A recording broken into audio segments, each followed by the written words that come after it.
fat man does the same, sinking deeper into his chair than one would think is physically possible. He seems to be enjoying your little display. Good. Now lean in with some corruption.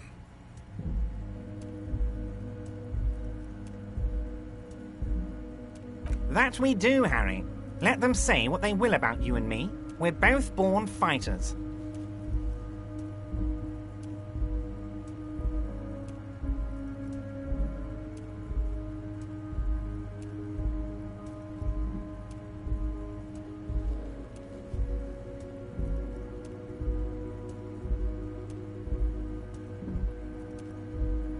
Why, thank you. It's always nice when a fellow professional appreciates your work.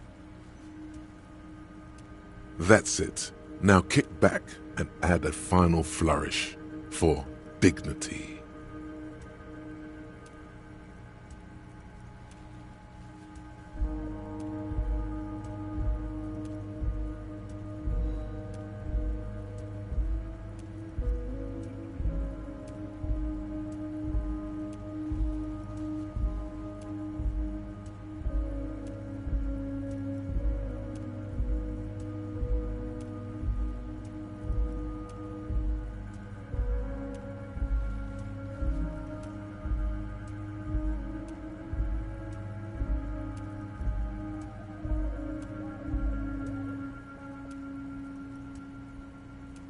You strike me as a reasonable man, Harry. I like that in a law man. Let's cut to the chase, shall we? What can Everard Clare do for you? I think we'd like to ask you a few questions. Don't you think so, Detective?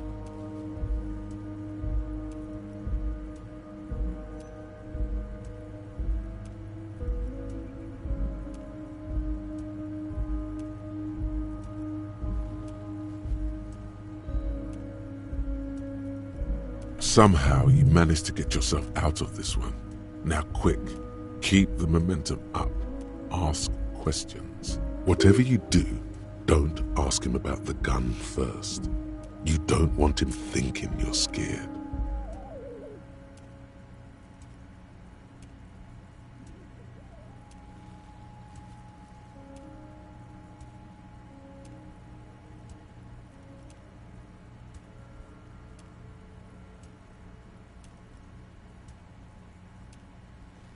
Oh, of course, need to interview me. But there's a thing that's been keeping me up at night. I want to talk about the hanging. I mean, if we could just calmly talk, exchange information, we could blow this thing wide open. Yes, that sounds good. Let's do that. But I can't think straight with this thing weighing on me. You're police officers, aren't you? I have a crazy idea. You guys are basically door-opening machines, incredibly talented at opening doors. And I'm sure you're going to open this one with flying colours, Harry. This really is very simple, and there's nothing shady about it. An excellent opportunity presents itself, sire. You could win the trust of the arch-liar, pretend to play into his hand. Then, should you wish, bend his efforts towards your own.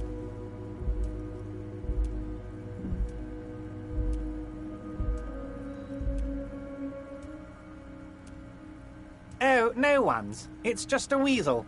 A weasel lives there. Nothing for you to worry about.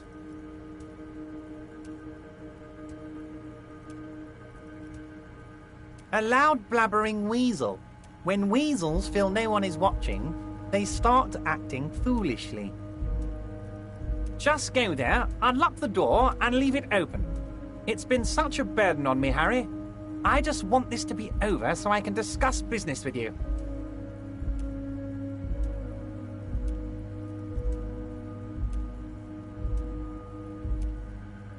Fantastic, my friend. Just let me know when it's done and we can take our friendship to the next level.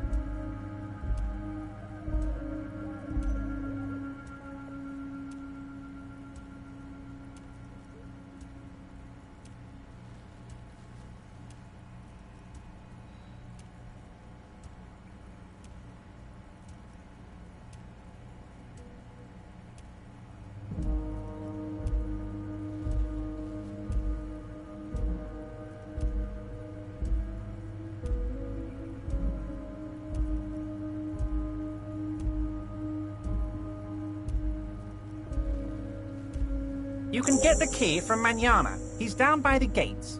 Manana's like a free agent in the Union.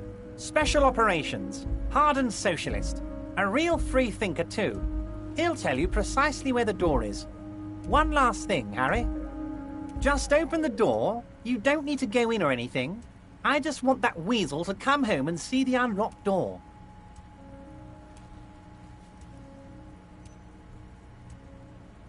Harry, honestly, I'm just relieved you didn't get a hernia. A man your age...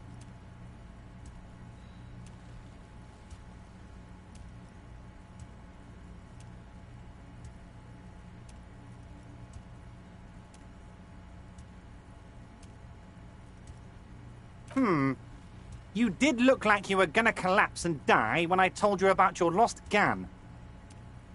Anyway, I assure you, I am a very well-informed man. Information reaches me before I even get the chance to request it.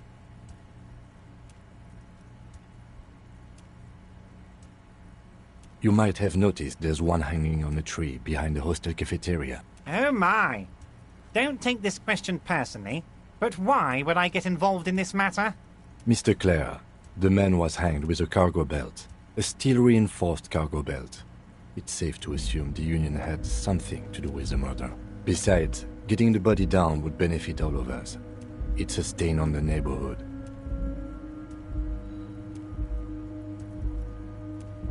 I can certainly see how having him up there might start affecting some real estate values.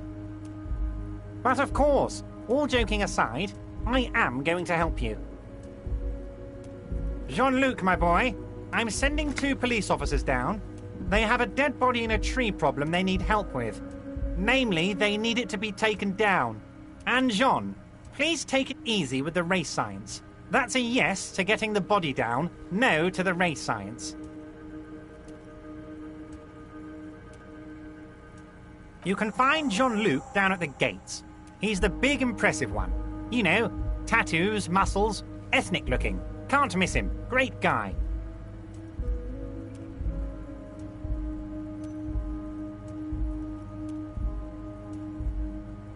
Oh, that's very nice. I haven't gotten around to her yet. I'm very, very busy, you see. I hope you're getting along. One thing I want to make very clear, Harry, is that this is not some kind of union versus corporation situation. Everyone is just pals here. We're all trying to do what's best for Martinez here. Don't feel like you can't cooperate with her because you and I are such good friends and I'm helping you get that nasty body down from the tree. I'm not a jealous guy.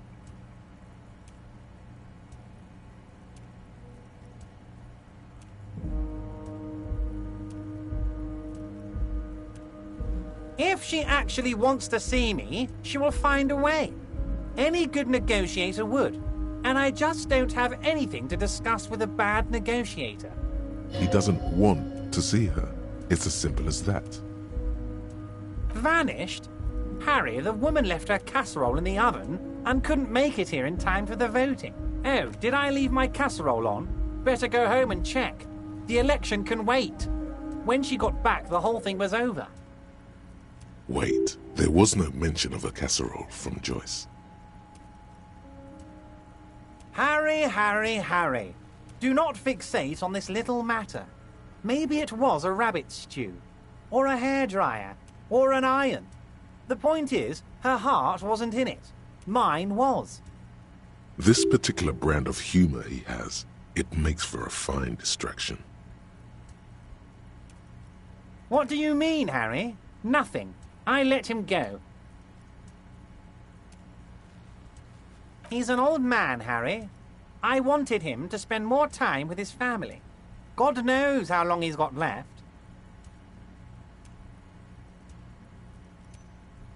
Harry! I have little people in my organization. I would never call someone a midget. What is this? Honestly, I'm beginning to think you're a midget, Harry. I'm only kidding, Harry. You're not a midget. No one is. We're pals. Of course, Harry. Let me just assure you one more time. It's perfectly okay to share anything we discuss here with this Joyce. This is a completely transparent organization. I have no interest in what she is doing, but I myself have nothing to hide. Your business is your business, and I respect your privacy. Just remember, none of this is secret. Tell her about all of it. My brother's picture, my singing swordfish clock. Tell her how overweight I am and how I'm helping you find your lost gun. Tell her about everything. Everard doesn't mind.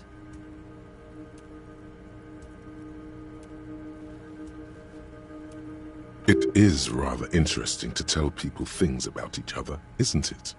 It was nice telling him about her right now. It's just a matter of time and effort. The only way to find it seems to be working with him. He might even be holding your gun hostage.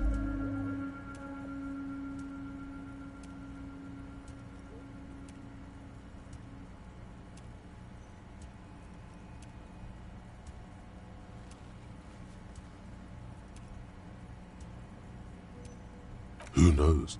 Only one thing is certain. If you work with him, you're going to get it back. And working with him might be the only way to do it.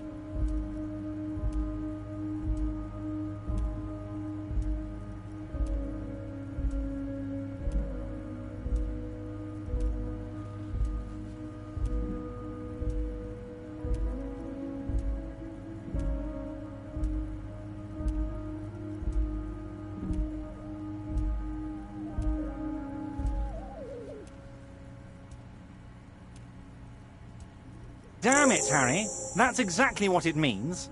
I'm only kidding, of course. Of course. I understand. We help you, you help us.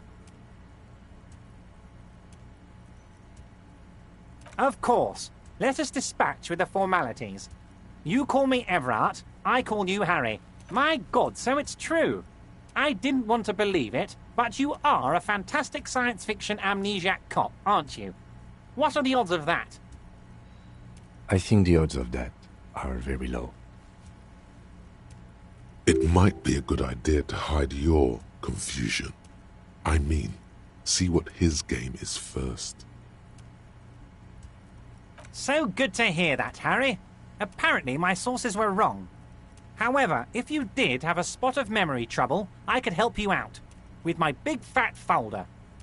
Words flow like a river of honey from his lips. I guess word has already reached him. No matter. No harm done. It's just a brown folder. You can't make out what's written on it. Are you trying to tell me you've gotten hold of some of our documents? Mr. Kitsuragi, would you mind? Me and Harry are talking about his lost identity right now. Don't just jump to the folder. That's not smart. Shows you're on the edge. Do some probing first.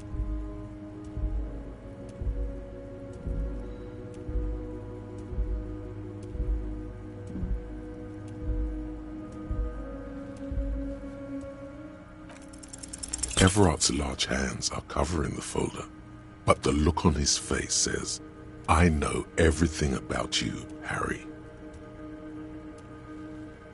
Oh, Harry. Oh, wow. This is really something.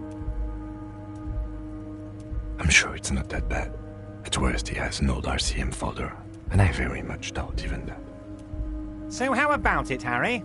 You need assistance, I presume?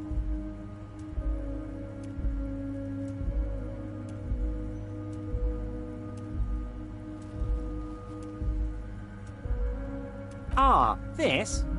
My friends in your organization gave it to me, Harry. This translates into, haha, you guys are so corrupt. I find that very suspicious. May I have a look? I'm afraid this is meant for Union eyes only, Mr. Kitsuragi. I'm sure you understand. Please continue, Harry.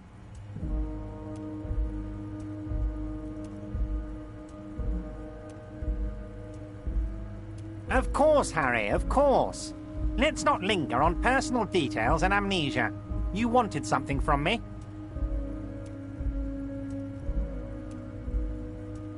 Wait. You need this to get in and out through the gate.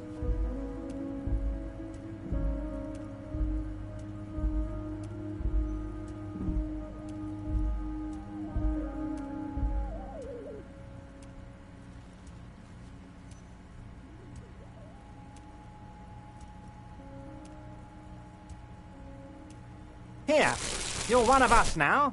A real red and white Union man. Take care, Harry.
Control panel with several knobs.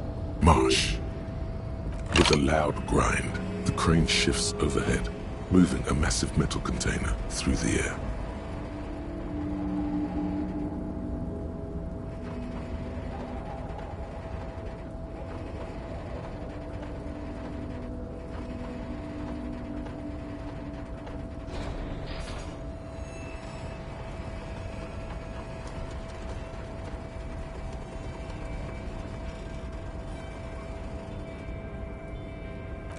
With a surprisingly quiet thunk, the crane places the container down.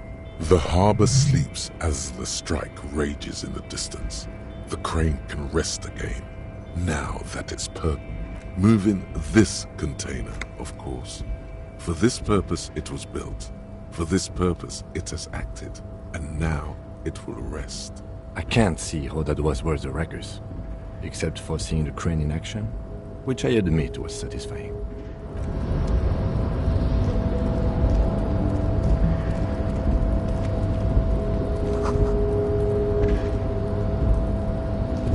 Before you stands a cargo container, just one of many in the yard. You do? Because I don't. There are a million containers here. Why are you fixating on this one?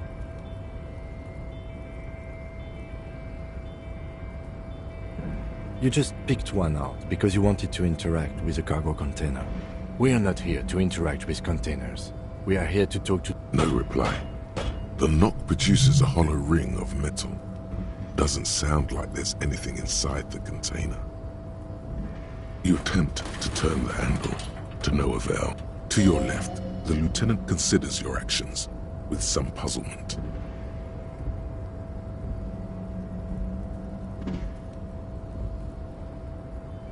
Now is not the time to get philosophical, detective. You can do that after hours.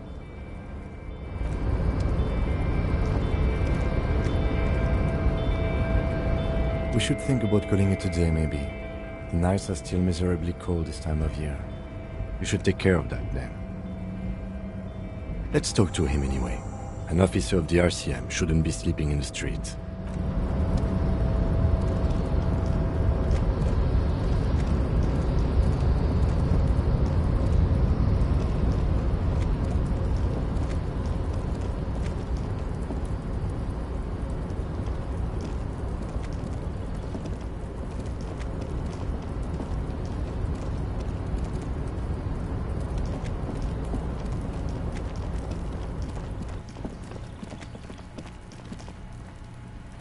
This is the night watchman's booth.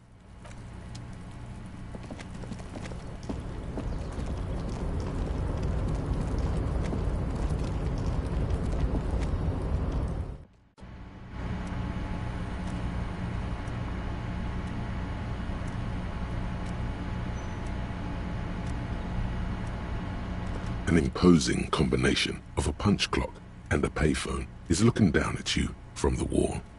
A note on the side says, "Tokens unavailable due to strike. Use change." The machine swallows your coin and seems to be waiting for your next move.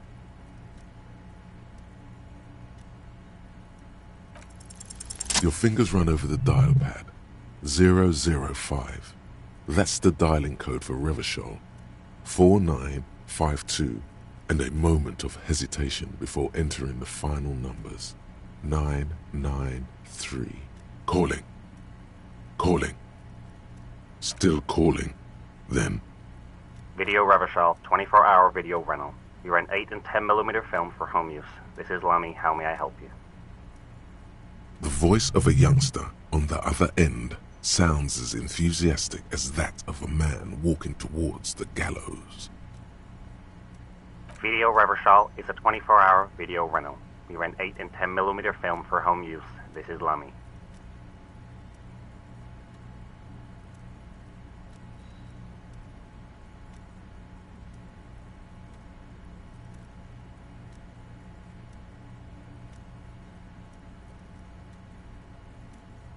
No. Sir, I don't know. It's a video rental. Maybe you rent videos here. Maybe you called to extend your rental period? Do you need to extend your rental period? Let me fire up the machine. Dubois. Dubois. Here we are. You haven't rented anything in 5 years, but you still have a copy of Blue Ocean Hell from November 46. Whoa, not a fun film, that one. It's not an easy watch. After the death of his daughter and subsequent divorce, Ziemsk immigrant Egidius Wojcik tries to come to terms with the onset of dementia.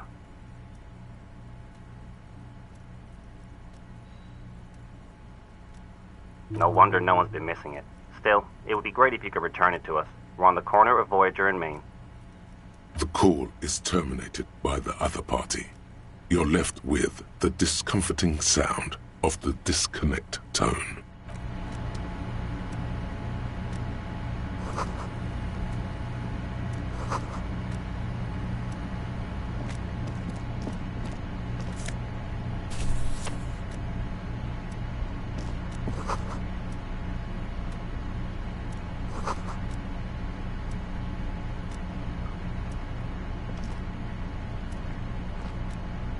On second glance, someone has forgotten to properly close one of the drawers. It's unfortunate for the Union to just leave their paperwork lying around like this. The drawer opens smoothly. Inside is a well-organized selection of brown folders, hundreds of documents containing logistical data. 2 kinds of transactions stand out. Materials coming into Revachol from the outside world, from Muindi, Grad, and even Ilmara, and the same materials being handed over to companies inside Revachol. Kuron, Coal City, La Delta, and Jamrock are listed among the many districts where the imports are being sold. It's hard to make sense of this thicket of company names, dates, quantities, and percentages. You try to focus, but the lines are getting blurry.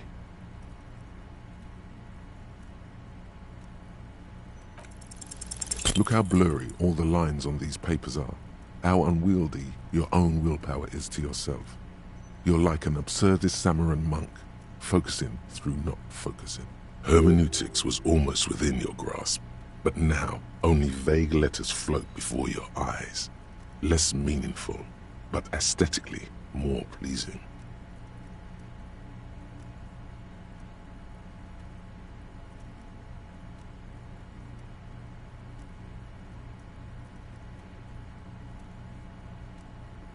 Is that what you're doing with those folders over there? Right. This is probably not relevant to our case. After all, we're not investigating an accounting mystery.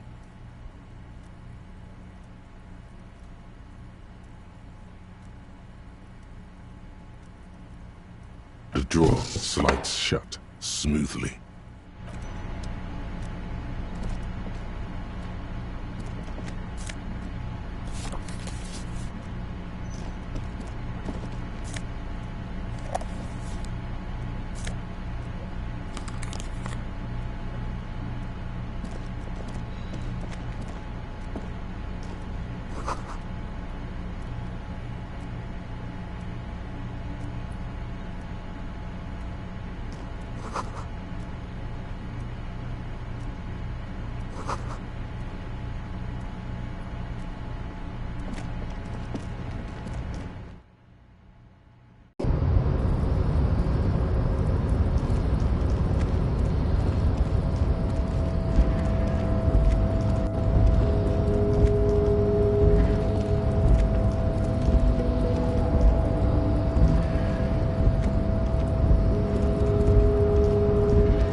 can I help you? Yes, have you got it? Does that arrangement include you paying me what we already agreed you owe me?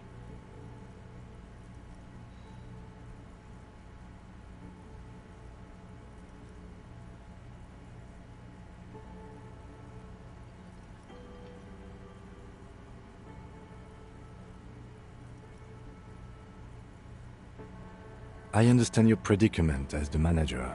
However, I feel I must remind you that we are here to conduct an important investigation that also affects your business.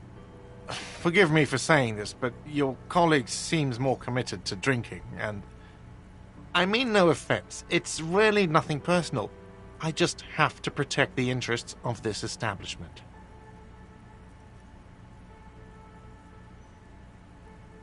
Good luck trying to use it. Draconian measures. All the locks have an electronic component. They have to be unlocked down here with a master key before your guest key will open the lock.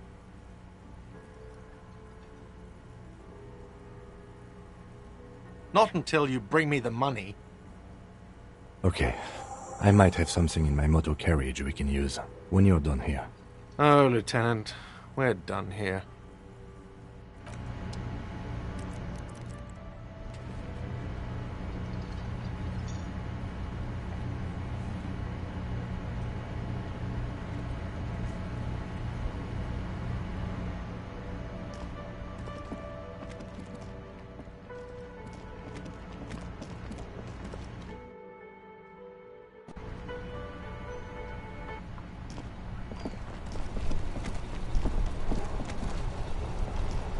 Inside, you see a set of steering levers, a radio... I have something here we could sell.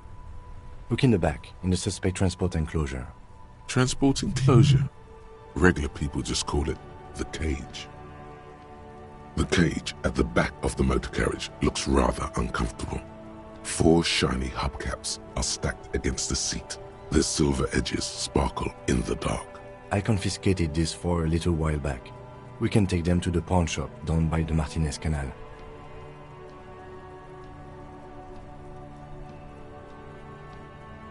A couple of weeks ago, I stopped a young man for going slower than the speed of traffic. Turns out he was some coalition official's son and high.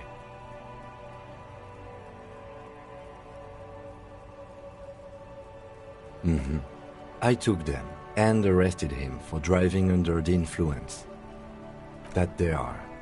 I was going to take them into evidence, but they weren't necessary for conviction. He never asked for them back.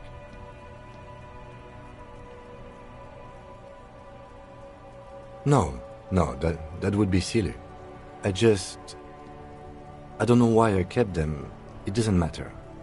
I couldn't put them on this MC anyway. A cop with spinners. That would be outrageous. He flashes a smile, barely visible in the dark.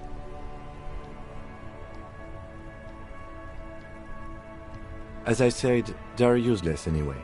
I should have remembered I have these earlier.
The lieutenant nods as you take the spinners.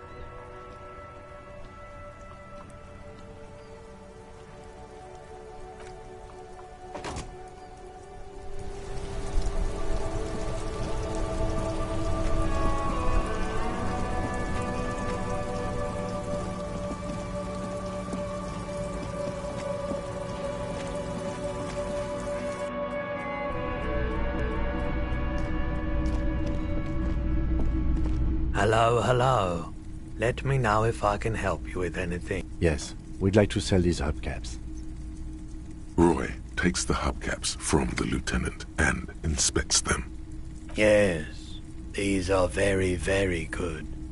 Did you defraud some foreign prince for them? Jump a mesk banger? No matter. I'll give you 200 real.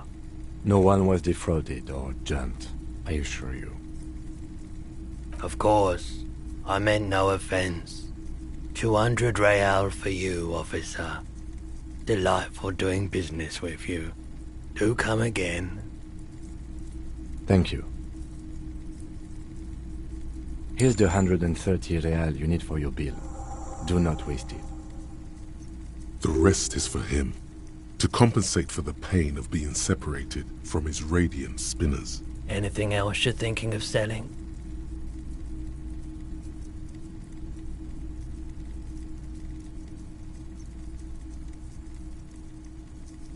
Another time, perhaps.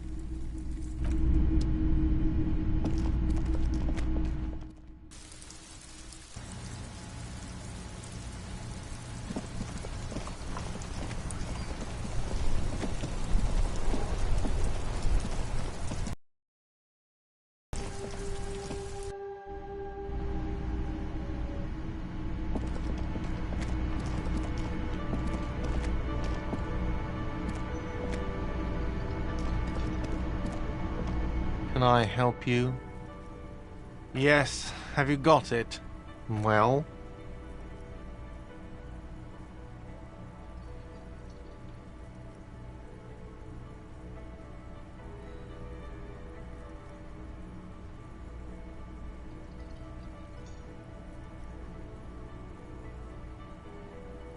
Great, perfect. I hope you enjoy your freezing cold room with the window you broke yourself. The electronic lock to your room has been disabled till 9 p.m. tomorrow. Starting tomorrow, please pay for each night in advance. 20 real per night. If you don't have the money, it's over for you. Got it? You've got nowhere else to stay. Time stops advancing after 2 in the morning. If you haven't paid for your room by then, it's game over. Don't leave finding money to the last minute, however. It's harder to make cash after nightfall when the shops are closed and the streets empty. I'll take a room here too. Always happy to have officers from the RCM as guests. Anything else I can do for you?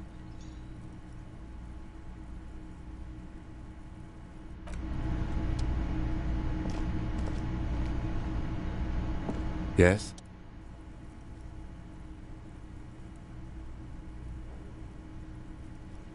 What do you want to know?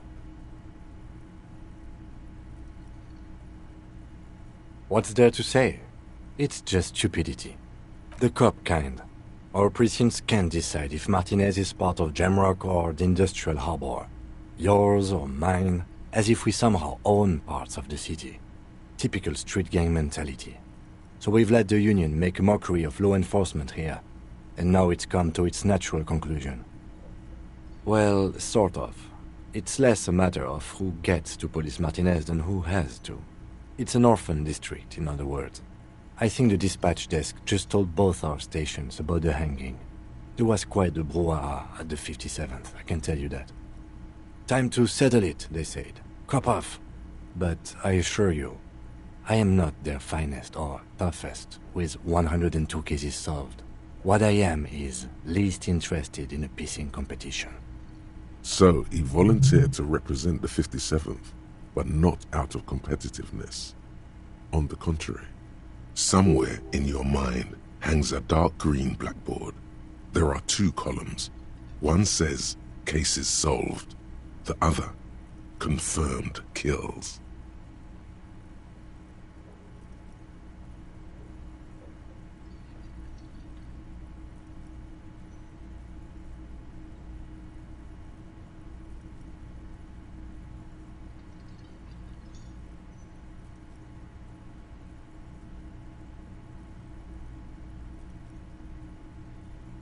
The rows are endless. Jean Vicmer, Judith Minot, a special consultant. What was his name? Then the rose degrade into green nothingness.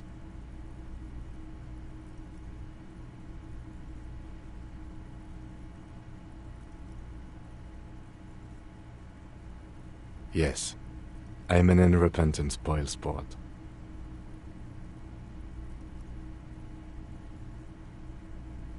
Martinez? Nothing. It's just a puddle at the end of some drain pipe. No one cares about this place. They care about sports. Most of our colleagues don't even know how to get here. North of the interchange doesn't exist.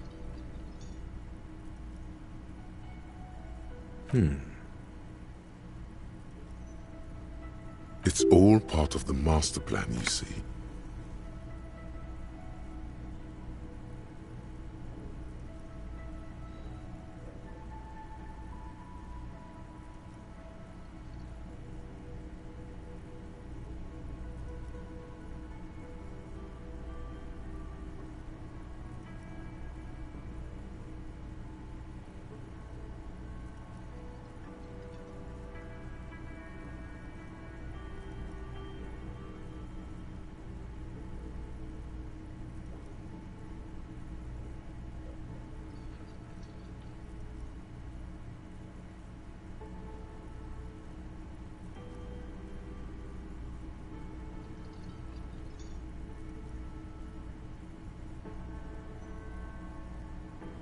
Really?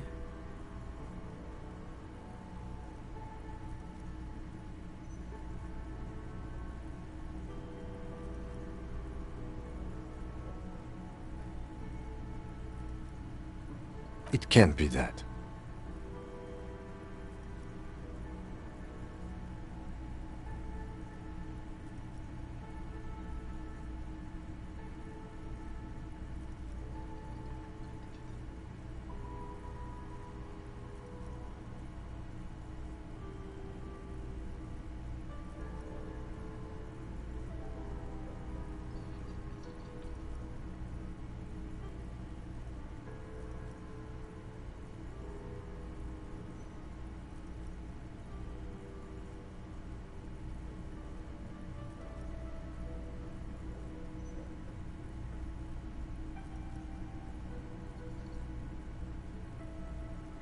Are you sure? Who could say it's not true?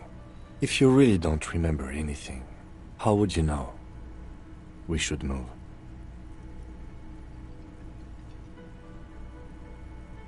Yes, it's a wholly pointless matter. Forget I ever mentioned it.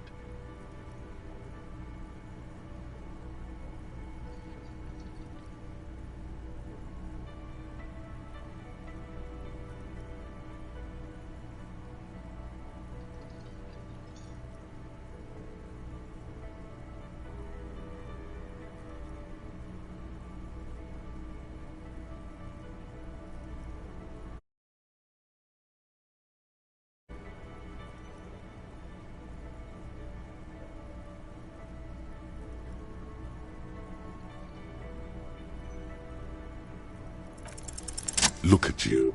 It's because you're a failure. They sent you to slight Precinct 57.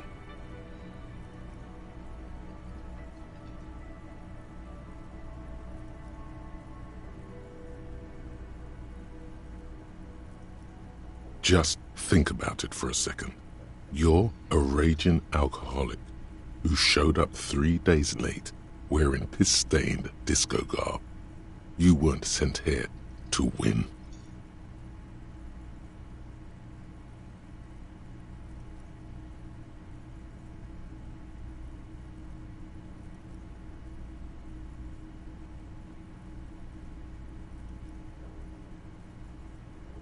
I've considered it. It would be immensely ugly of them, not to mention unprofessional, but I also think it's somewhat unlikely. I checked the records. This jurisdiction dispute, who polices Martinez, reaches back to the 30s. It's as old as my station. And all this time we can't decide who gets Martinez? I think, yes, both stations would prefer a win. I am the finest of nothing. Safe? No. But you're old. You've made it this far. Something has brought you through. We've only just started working together, so I don't know what it is yet. But it's there. So no, I don't think they sent you as a joke. And even if they did, they are in for a surprise.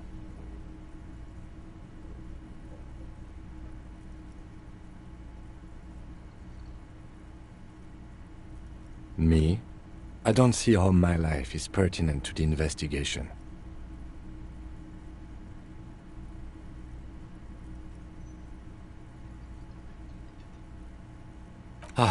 If you insist. What do you want to know?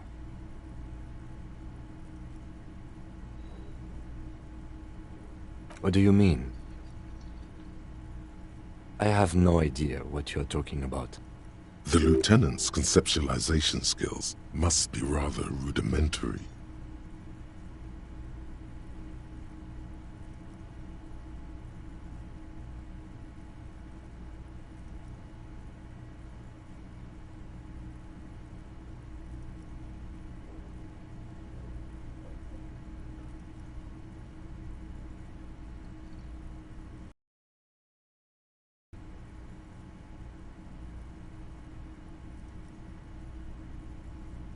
I can't say that it does, no.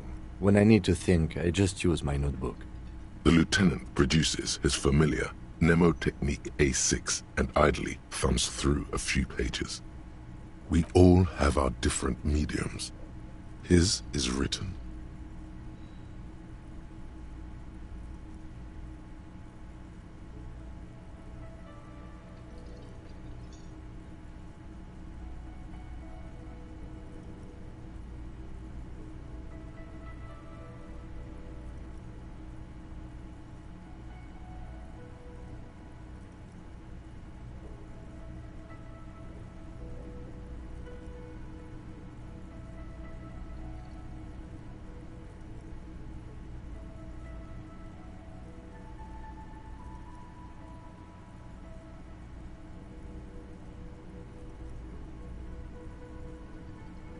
No. Your brain sends the signal to your lips, but they refuse the order. Something. It's like you're locked down. Something the matter, detective? What's going on? It's like you're a puppet in his hands. The lieutenant relaxes his eyebrow, and you seem to regain control of yourself. Good. Let's change the subject. Excuse me?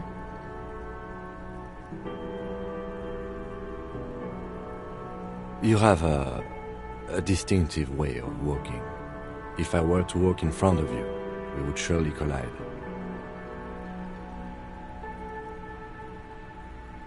I hope you don't take this the wrong way. It's just a collegial observation. In the 57th, we call it the Jamrock Shuffle. Officers from Jamrock's 41st Precinct tend to move a bit erratically. They say it's a scene-clearing technique developed by one of your lieutenants for gathering evidence. It's erratic, yet thorough. Prioritizes containers.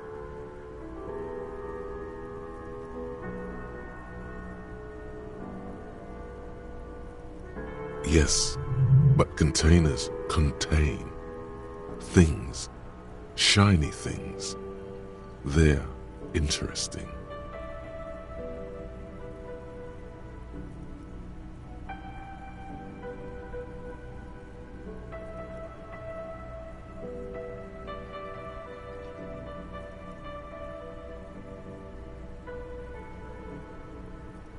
He simply nods.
Yes? What do you want to know? You mean like a brief? 3 days ago, the RCM Emergencies Desk received a report about a security guard who was found hanged in Martinez. An anonymous caller said there was a dead body behind the Whirling in Rags hostel cafeteria. The cadaver had been there for 4 days. No one had come to investigate. During that time, the victim had been stripped of his belongings. The caller did not identify him, but used the word lynching. There is an ongoing labor dispute between the local dock workers and the logistics company Wild Pines. I was told we should approach the death as part of this dispute.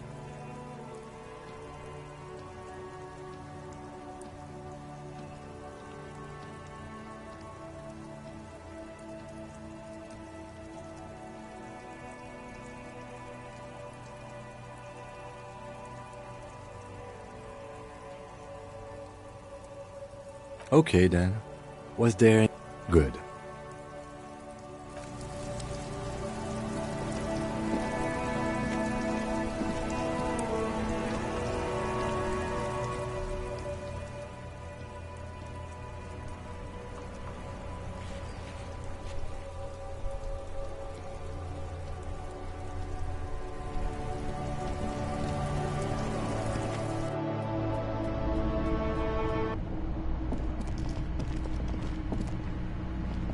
This is the door to the room you redecorated. Just a moment. You had some questions earlier, I believe. And besides, we should discuss our progress on the investigation. Let's go out to the balcony.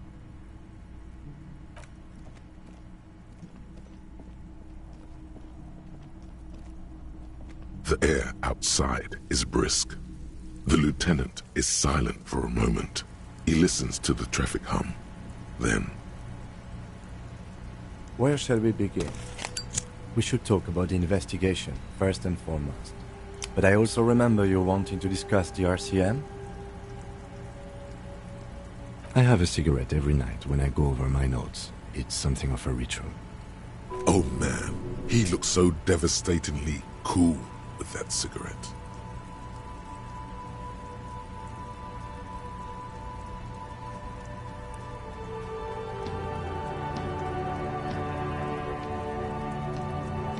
I apologize, but I only brought one with me.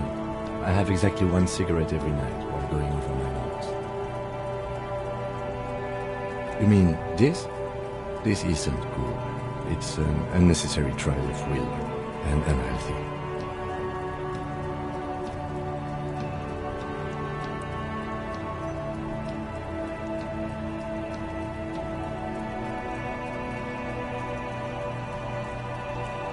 Keeping the habit within the parameters he's given himself takes a lot of focus. It would be easier to simply quit. Yet, were he to quit, he would lose the cool factor. This man relishes his cool quite a bit, we are told.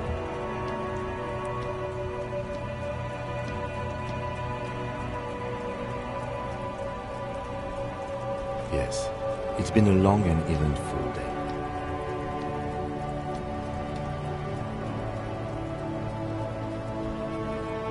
Well, we inspected the victim's body, so that's good. It was not easily approachable in that state, but we did it. I would say our initial inspection was very thorough, and we have solid leads to follow up. Then you shot him in the chest, which wasn't ideal, and we still have to get him down from the tree.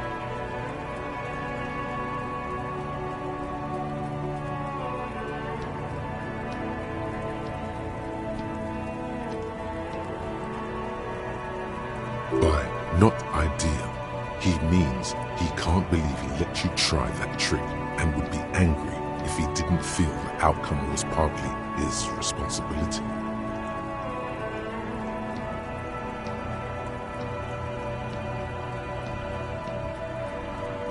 Being sober also tends to help with precision. But moving on to the interviews.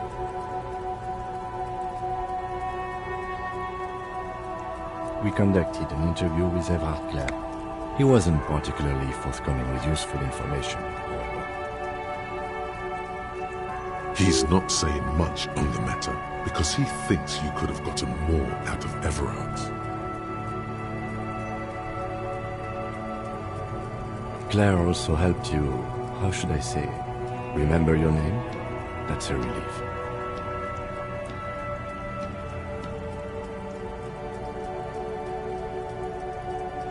That's normal. It's best not to give it too much thought. We talked to Joyce Messier, but didn't get any information from her. I have a feeling Joyce knows how dangerous the situation really is. We have to get her to talk to us.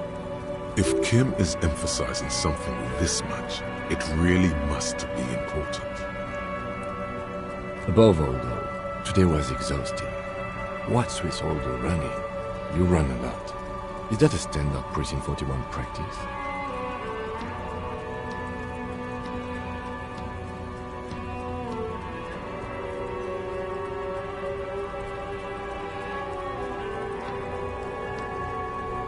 It's impressive, especially for a man your age, and in those hills. Nice shoes, by the way. I like the green. Goes with the orange.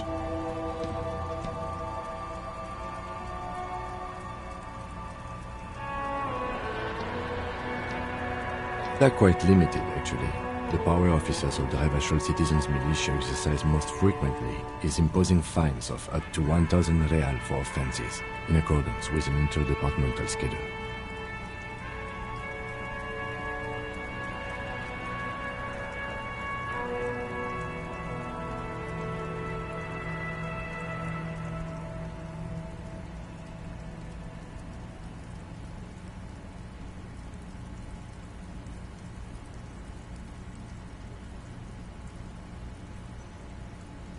Yes, although indirectly, as citizens can always request records from their local station. Officers of the RCM have been known to take bribes of less than the prescribed fine amount. It undermines trust in the RCM. We can arrest people, of course, but rather than bringing someone in directly, it's preferable to serve a station call slip. It prevents confusion and overcrowding.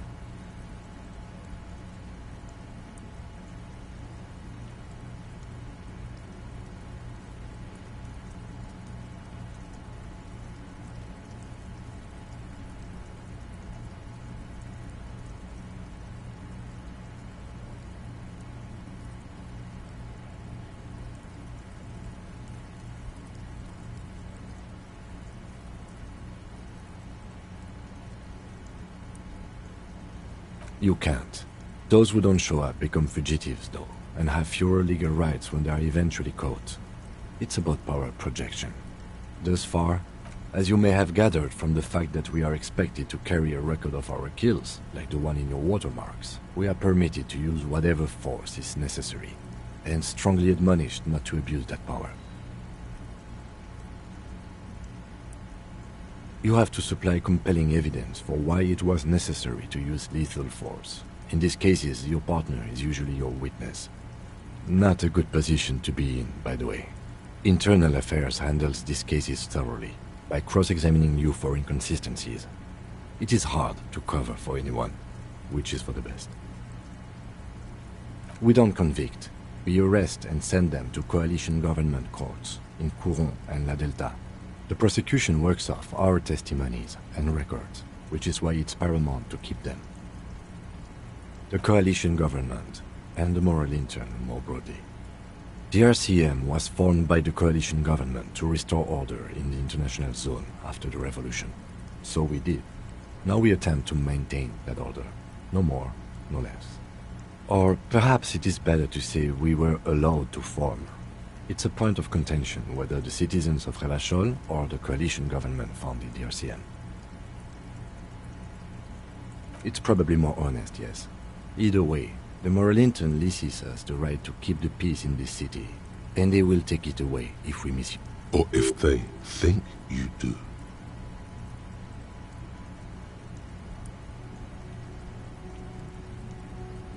The dying lights of the city shimmer below. Slowly, like luminous clouds, they pass on his lenses.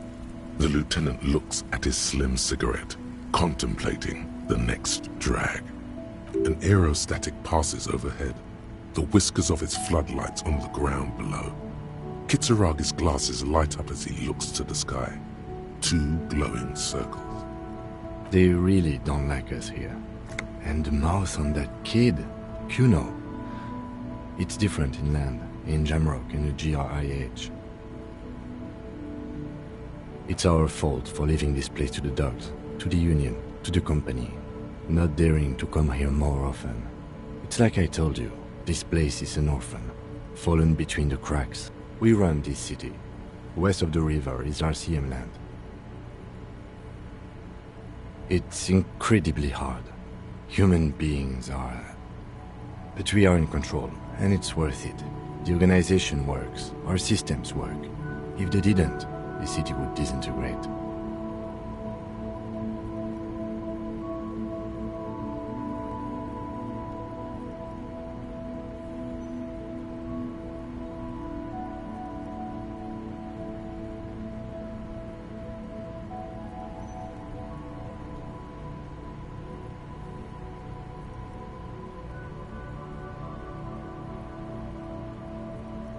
Me too.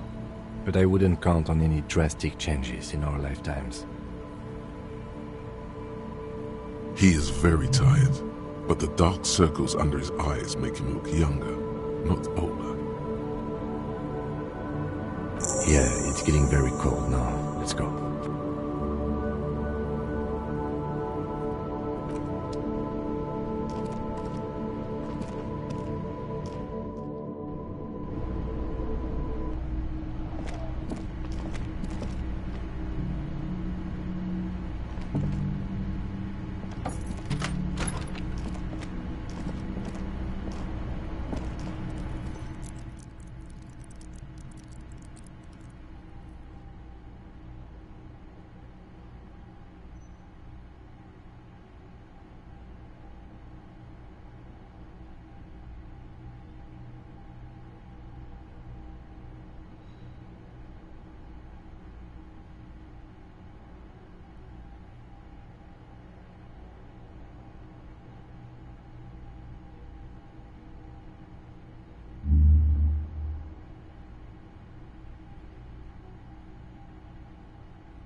The bed is cold and not particularly inviting, but it's yours. The sheets look awful.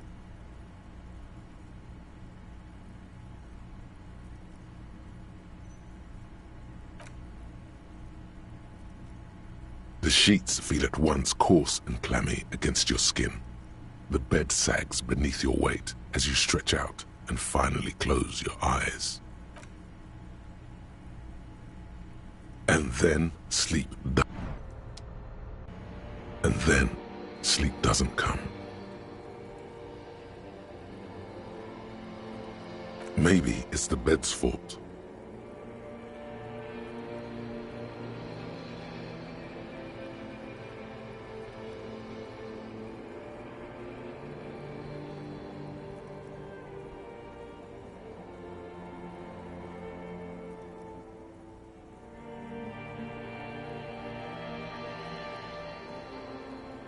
is a little better. Colors, scenes, and half-formed phrases still litter your mind. Part of you is still trying to solve the case, isn't it? Something to do with, what was it that the lieutenant said? Union? And it's gone again. Your thoughts lost between the slowing brain waves. Your breathing steadies. A great silence washes over you until your eyelids twitch in your sleep and images start forming.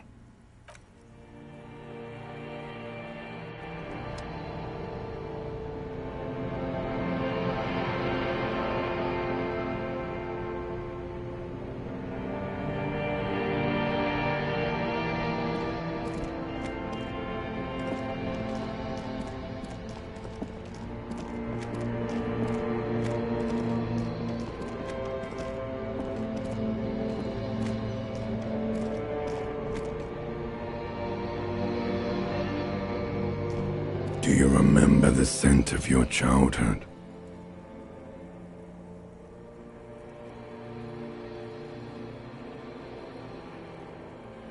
Do you remember your wife's hand on your face?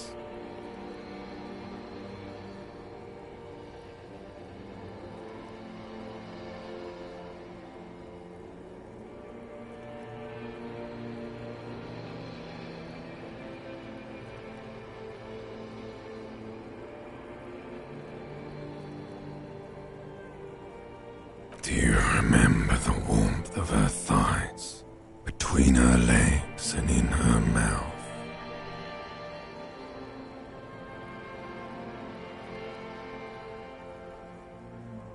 Oh no, Funky baby, you stayed. It was the rest of it that left. Or you just stood there, with one hand on the bottle and the other on your dick, watching it go. Tell me, where are your friends? Human beings have friends, Harry boy. Where the hell are yours? They were only cramping your descent into the abyss. Now they're gone. 3 times gone and never coming back. All of it. You failed. You failed me. You failed Elysium.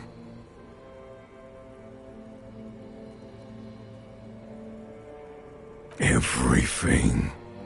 The Pale and the Elisiese. On the surface. The outer magnetosphere.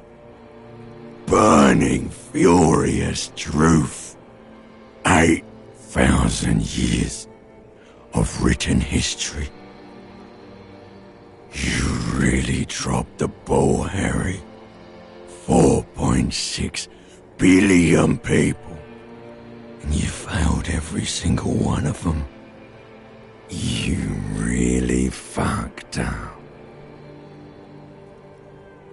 No, you haven't. You're just sleep talking. And the act is wearing thin, too. The spots on the disco ball fade around you. You'll be back in those cold snakeskins in no time, sweating up the bed. Stinky boy. You're not coming back from shit, thrashing around in that high conductivity state of yours, bumping into things and acting like a clown. Who are you kidding?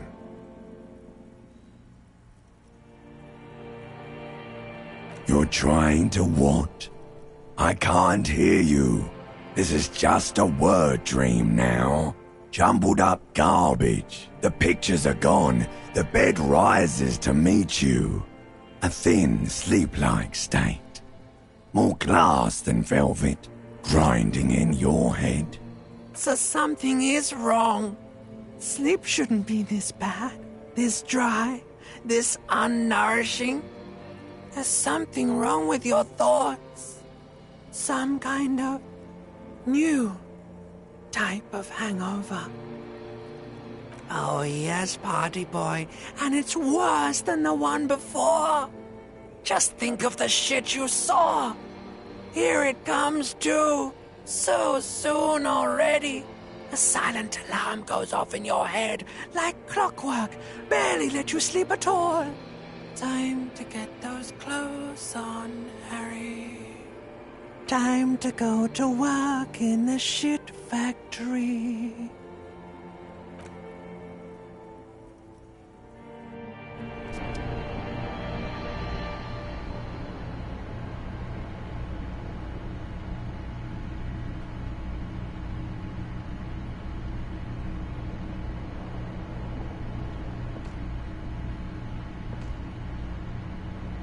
Good going, buddy.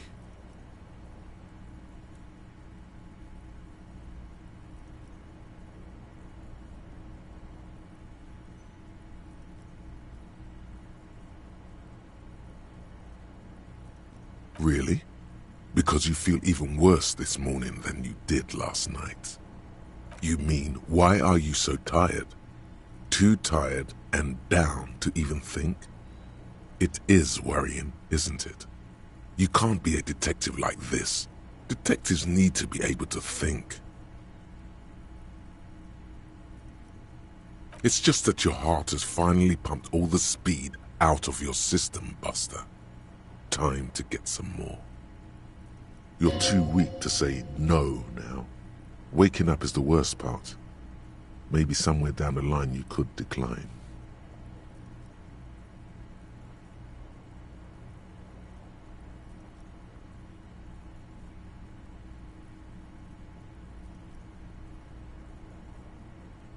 Are you sure?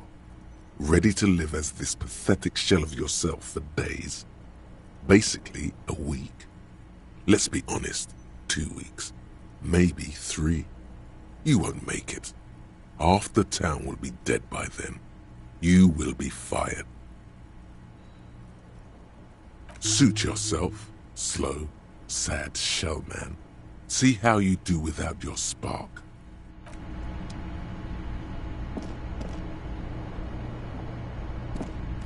The window stands broken in its frame. Cold wind blows in.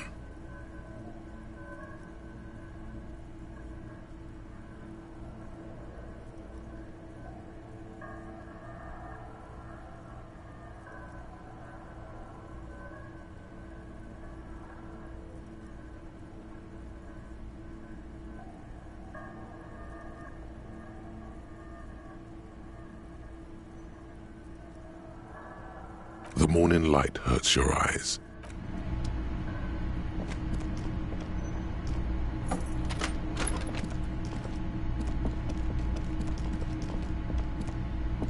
The door is closed.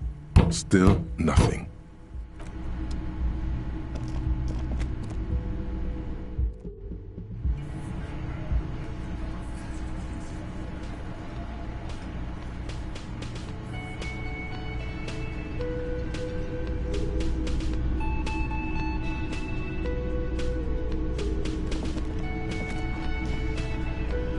Morning.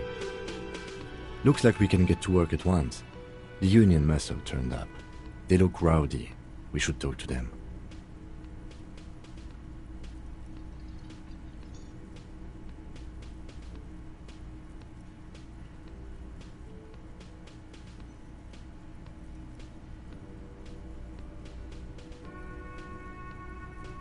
I completely forgot. Sorry, I had a rough night's sleep. It's them by the looks of it. Loud and nasty, just like the managers. One loose thread less to worry about, and one big problem to replace it. I mean ungovernable. Martinez isn't exactly enthusiastic about the RCM being here. Men who drink beer for breakfast? There's talk of an armed wing of the union called the Hardy Boys, who are responsible for state policing. I think it's them. Everything points to the dock workers' union. The belt used for hanging him, tracks in the mud, the circumstances in Martinez, my preliminary info, which may, of course, all be wrong. But we still need to talk to them, and it won't be easy. One more thing before we do.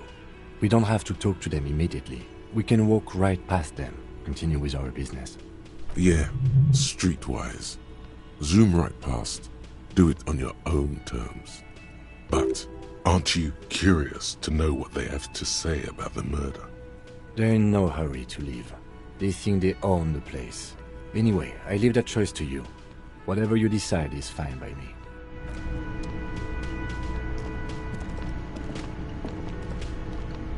Just a moment. She's agitated, judging from the way she keeps pulling at the frayed edge of her blanket. And there's no public phones nearby? The closest phone booth is down the coast. Sorry for the inconvenience, ma'am. It's fine, I understand. Thank you anyway. I'm glad to see you again, dear. Please don't trouble yourself about me, sweetie. I was just hoping to make a call, but the Whirling's phone line isn't working. The union office probably has a phone, but I can't really get there. Or to the phone booth down the coast. And Gary's phone is dead too.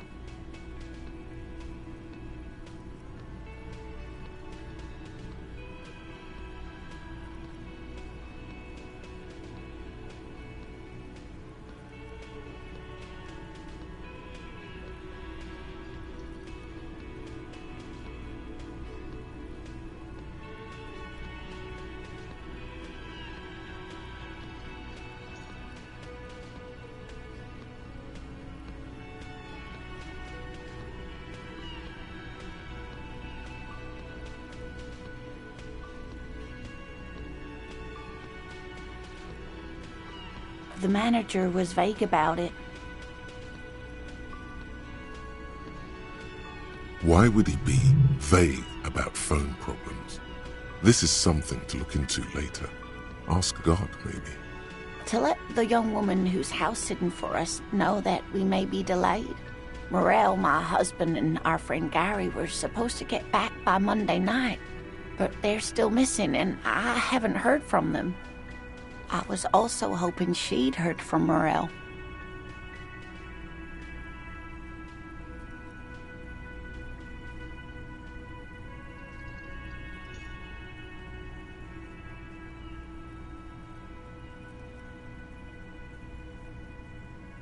That's just it.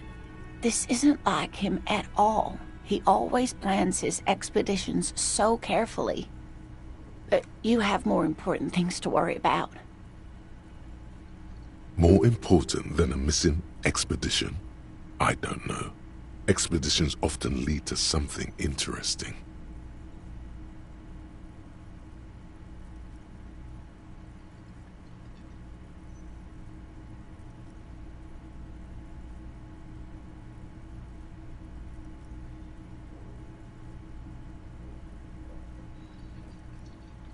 Just some field work, sweetie.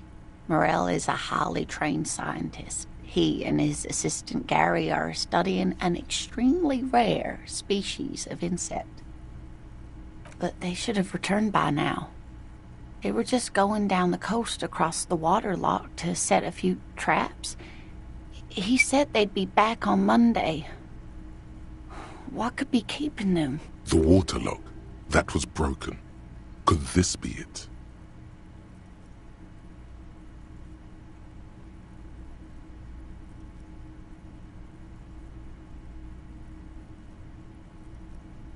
Oh, sweetie, it's nothing like that. Gary's as loyal as they come.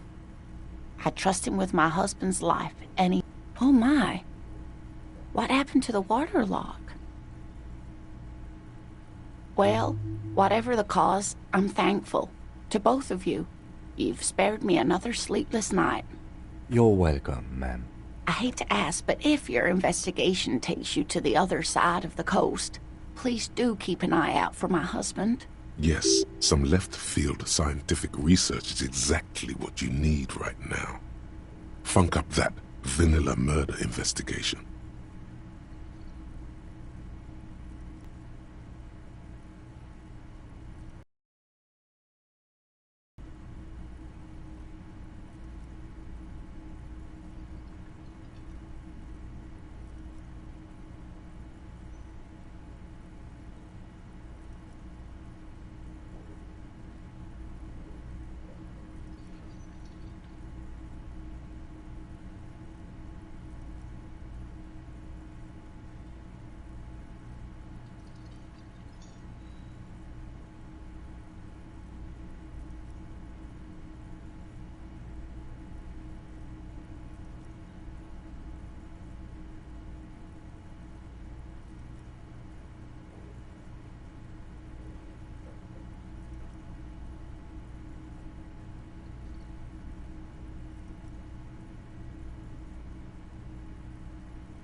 And if you see him, let him know Lena is waiting for him here at the Whirling. He gets so tangled up in his work that he may not know the water lock's been repaired. And it's cold out there. Oh, you're such a dear. Thank you, sweetie.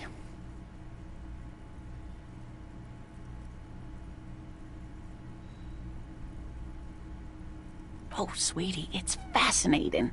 But I shouldn't bore you with entomological minutiae. The lieutenant gives you a sideways glance. Well, it's a phasmid, technically, but... Ah, yes. Phasmatodia. A diverse group of insects. It's simply elusive. So much so that most establishment zoologists doubt it exists at all. Establishment. I thought so.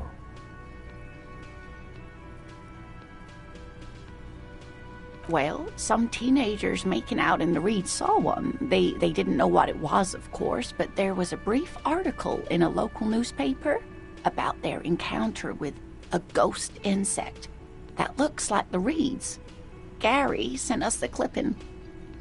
Of course, most phasmid sightings turn out to be false alarms, but their description matched the Insul Indian phasmid perfectly, and they didn't even know what they were looking at. Enthusiasm has wiped the worry from her face. Her eyes sparkle behind her glasses. I suppose I have something of a personal connection to the Insul Indian phasmid. All scientists have their little hobby horses.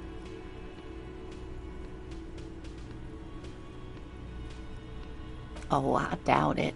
No one gets into cryptozoology for the money, sweetie. Yes, it can blend in almost perfectly among the reeds. It's how it stayed hidden all these years. Centuries, even. Oh, dear. I'm afraid I'm not explaining this very well. It is very special. Morel can explain it all much better. I wish you could hear him describe it. Then you'd understand, I'm sure.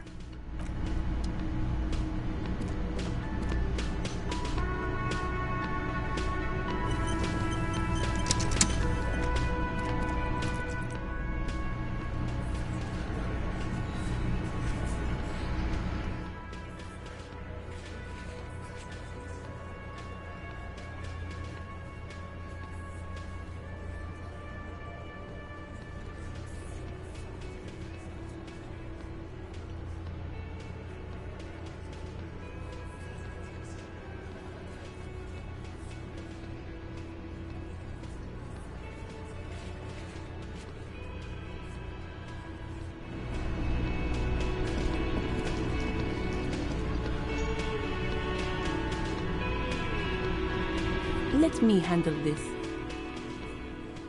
You seem a little different today. Less hospitable.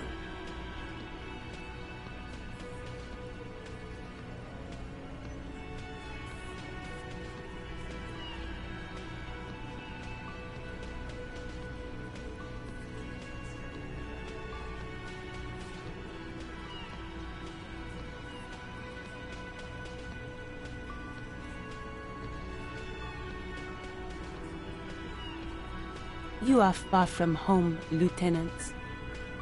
This isn't a district known for its love of self-proclaimed militiamen.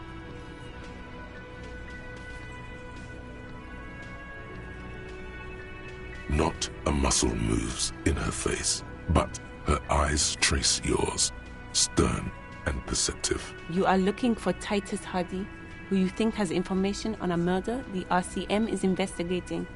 You want to interview him. That's Titus. Talk to him, but know this. I'll be keeping an eye on you. No strong arming, nothing official. The District of Martinez does not recognize your authority to make arrests. It doesn't matter if you recognize our authority. We will make an arrest, if we have to. She says nothing. Her glare speaks for her. Could this be the Miss Beaufort that Easy Leo mentioned? The one Mr. Everard sent to law school?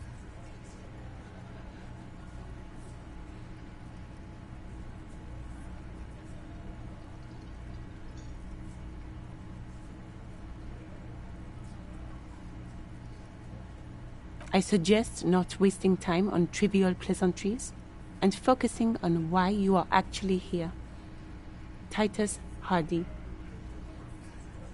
Even though she has excellent control over herself, something moved behind her eyes, in the way she stands, in her face.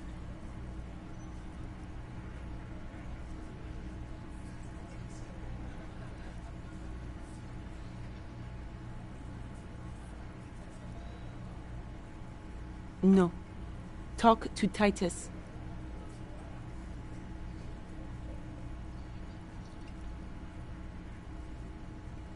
Aggressive? You make your living enforcing violence. These people are just dock workers. So you were spying on us, and now you represent murder suspects. Just dock workers.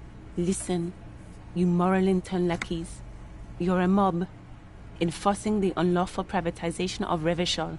20 fat men in the Occident are stealing it all, and you're their bodyguards. Fuck yeah.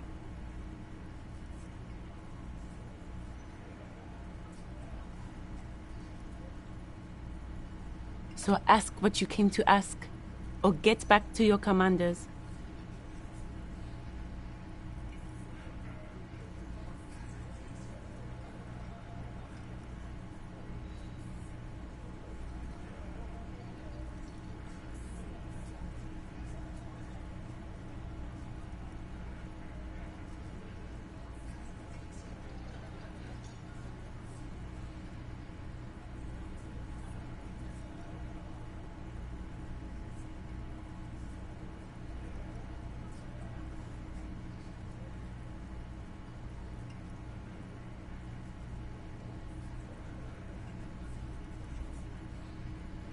Let's.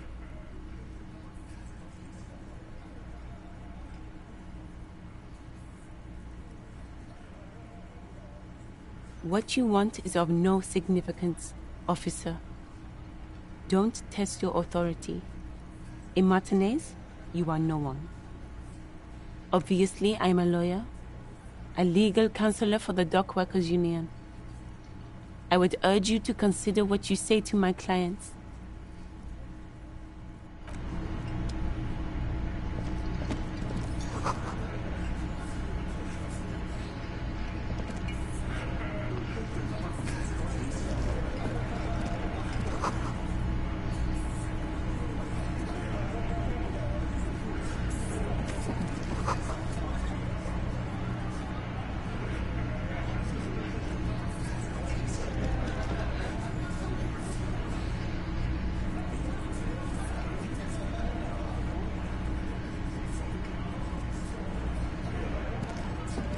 Behind the dock workers, a ceiling-height window. The hawthorn branches scrape the glass like bony fingers. You see 2, maybe 3 bushes grown into a single thicket over a period of circa 50 years. It takes time for a hedge like that to form.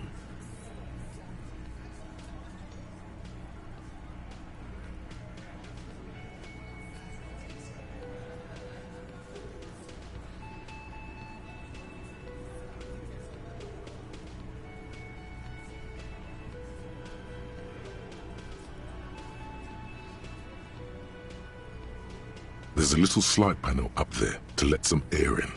No need to open it in spring. It's still too cold outside. One can't see into the Union box from the yard outside. That hawthorn is too thick.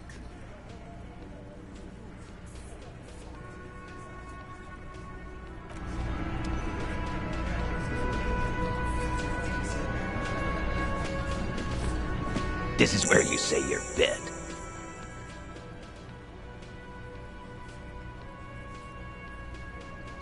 Detective.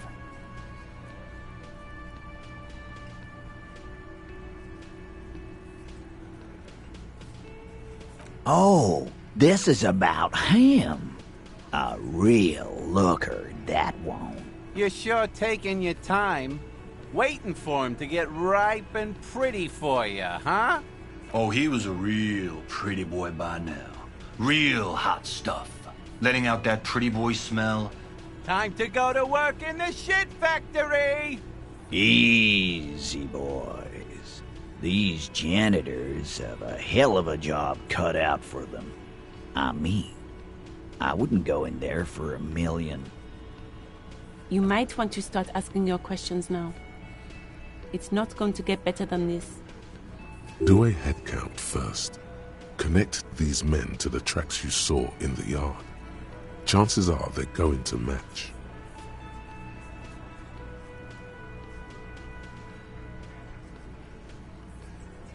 Starting from the right, boot size 44, blonde man, in his 30s, overbearingly masculine. Sitting on his right, standard working boots, size 45 or 46, eldest in the room, probably mid-50s, smoker, quiet. Across at the other table, hobnailed working boots, size 43, gang tattoos, Mesk or Sarah Mauritian, in his late 30s, early 40s. He spent his youth in Villa Labos, a housing project in the Jamrock Quarter.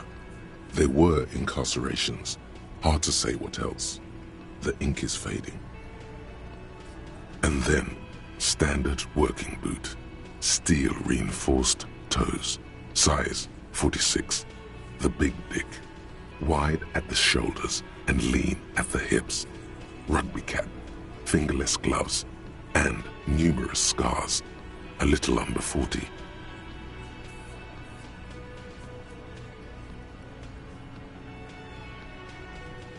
The emblem on his vest says Rowing Club. A little patch below it reads T. Hardy, Captain.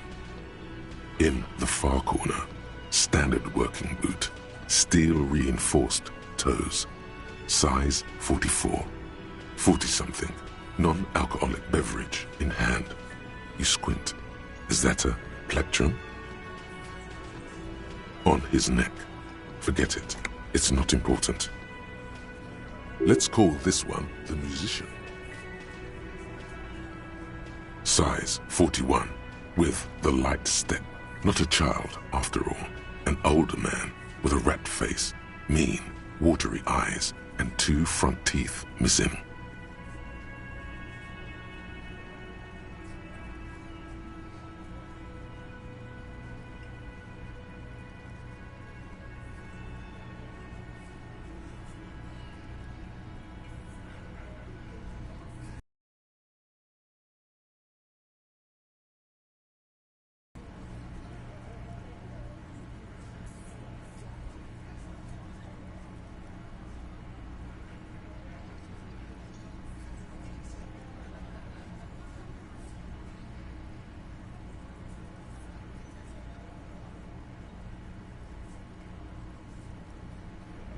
In the middle, heaving and wheezing, big guy, boot size 46, deep marks, probably carried the victim over.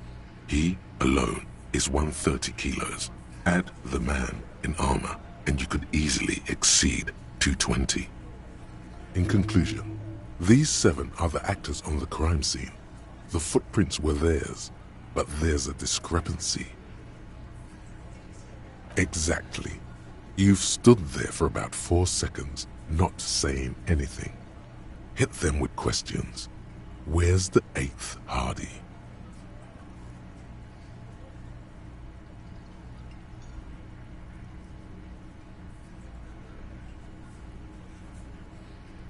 The fuck is with you, fella?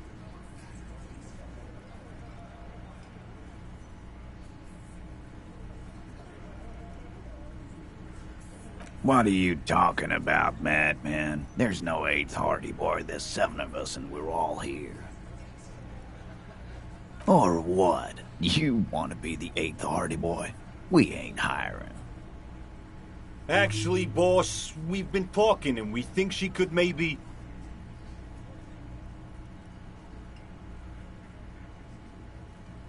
She? So there's an 8th Hardy and it's a Hardy girl? Who might it be? Elizabeth? The gardener? Shut the fuck up, Glenn! I do the talking here. Now what the fuck do you want, cop? So let me get this straight. There is an 8th Hardy Boy. It's a she, and you don't like us talking about her? That's right. We're not talking about this. This is a private Hardy Boys matter. Nothing to do with your shit. End. You're not cops here. Don't go digging around if you don't want a bullet in the back of your head. I'm watching you. Good. We are all watching each other. Officer, your question. The pretty boy. You guys really love talking about that pretty boy. Funny. But my partner and I have a serious matter to discuss with you.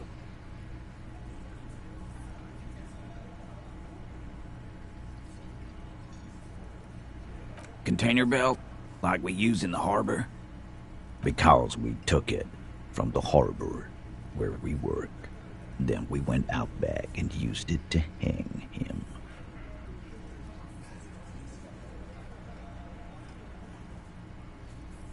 We did this together, all of us, until he was dead. That's why there's a container belt around his neck.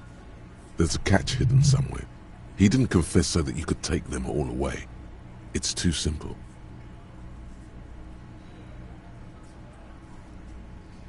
There is no catch. These 7 honest men have all equally come forth to tell you what happened, so that you don't waste any more of your time. All 7 together. They're diluting responsibility.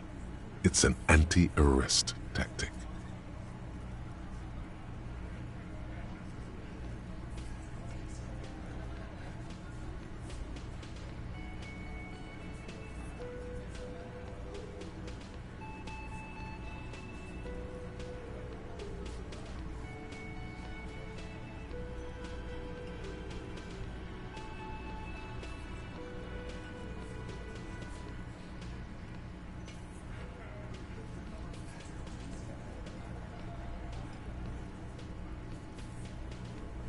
How many people have you sent to the Shays? Ever felt remorse for them?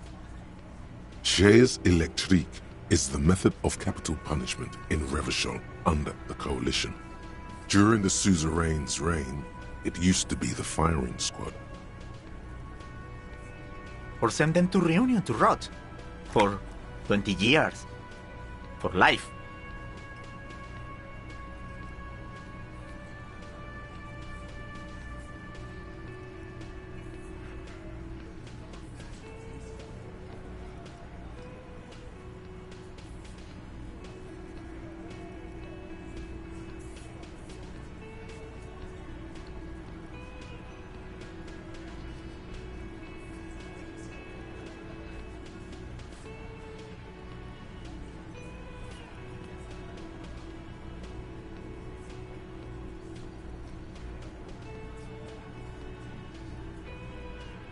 The River Esperance Correctional Facility, a military prison run by the Coalition, dubbed Reunion by the inmates.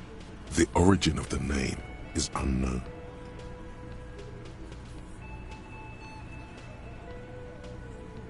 But you see, a lawman, is something people agree upon. And here in Martinez, we agreed that this man had to die. Are you deaf? There will be no singling anyone out.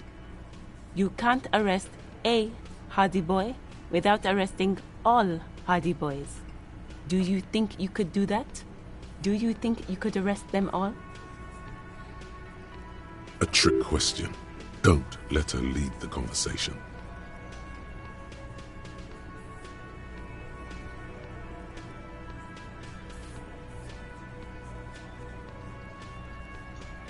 That's for the courts in Les Jardins to decide, not for the officer making an arrest, which we all know you won't be. What you can do right now is go back to your station and write a report. No. We'll stay here and discuss what happened that night.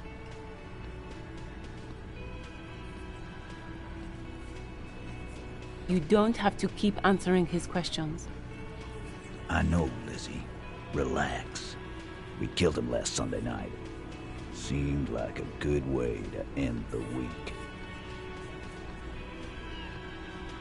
Known him? We don't associate with scum like that, asshole.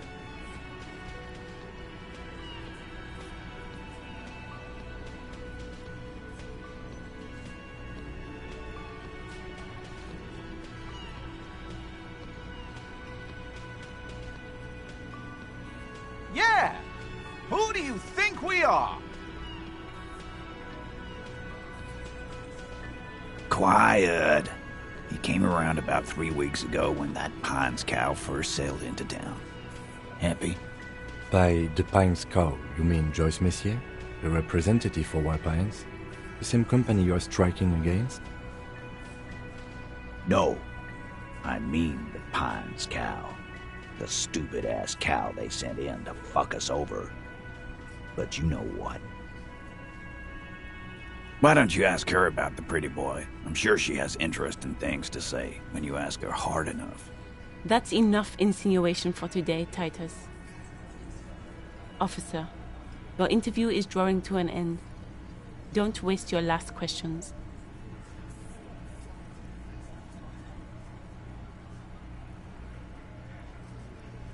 Why? 'Cause he was worthless mercenary scum. And he stepped out of line. He stepped out of line.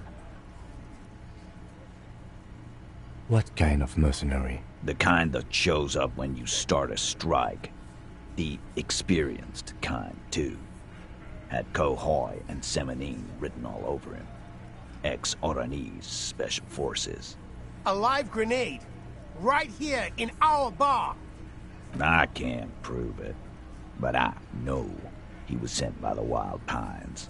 They hire merc shit like that. Story of every strike from here to Samara. 'Cause one night, he walked straight up to the mic and said, "I'm Oranese goddamn Special Forces, and I'm gonna fuck you all!" Really? Yeah, really. Had a gin and tonic up there, sang some Oranese paratrooper song, and said he's gonna fuck everyone. We couldn't believe it either, but he fucking did, right there. Like some kind of animal. Sire, the tale is true. This is a serious violation of the karaoke code.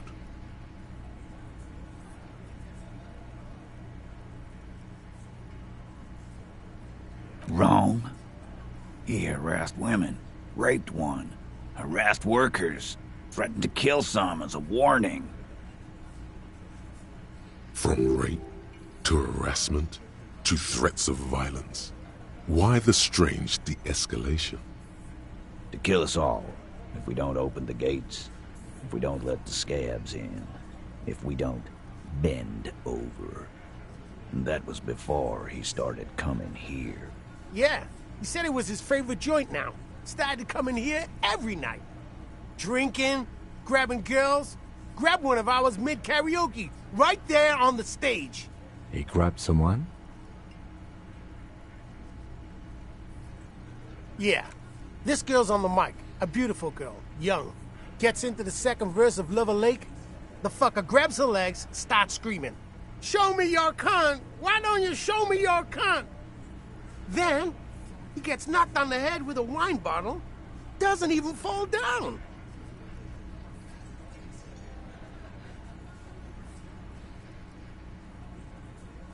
Aren't you fucking listening? My man is talking to you. He took care of it. They got the girl out before anything else could happen. Yeah, me and Eugene got her out. Aren't you fucking listening? There's something odd here. Seems like they don't want to talk about that rape Titus mentioned. Why not? This is a serious allegation. Make them talk about it. No. You're not getting the name. That's a Martinez matter. And I'm not discussing it with you clowns. There's nothing you can do for now. He's stonewalling you.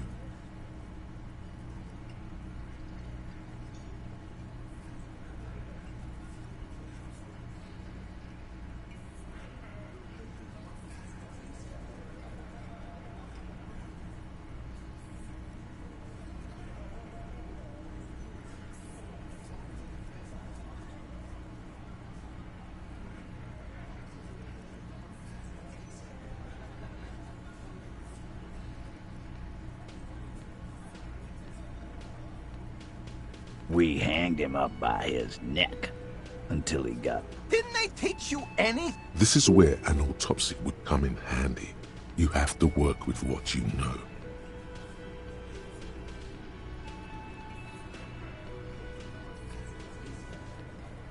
Maybe wrap it up instead?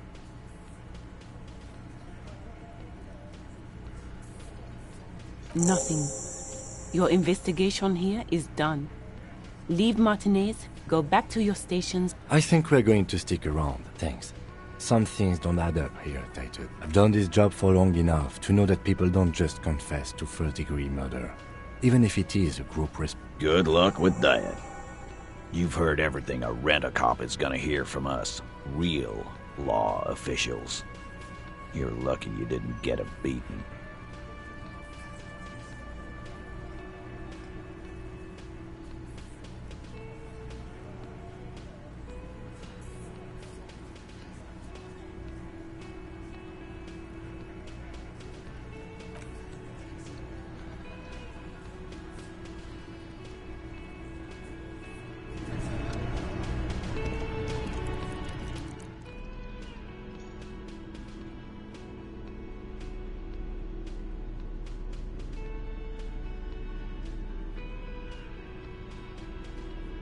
An intricate web of blue lines. It still kind of looks like a map of the stars in the night sky. Gone. For you to discover. Someone who knows about history could tell you.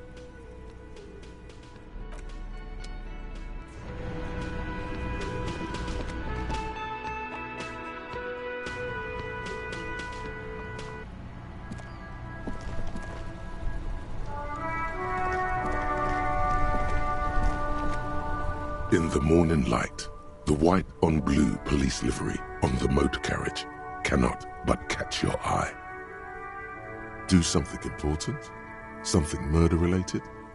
There's always something important. Doesn't mean you can't take a moment to admire this piece of machinery. This is a Caprice Canema, the Caprice Motor Corps follow-up to their highly successful workhorse, Caprice 40, and that with its air-cooled, rear-mounted 12-cylinder compression ignition engine, driving the rear wheels through a 4-speed manual gearbox, the Canema is able to reach 100 kilometers per hour in 13.5 seconds and go on to a top speed of 180 kilometers an hour.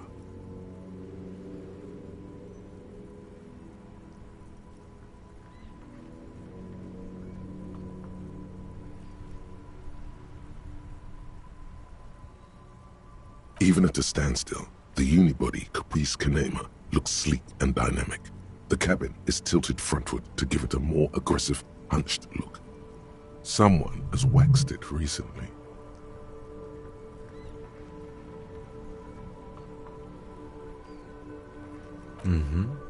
You want to take a closer look?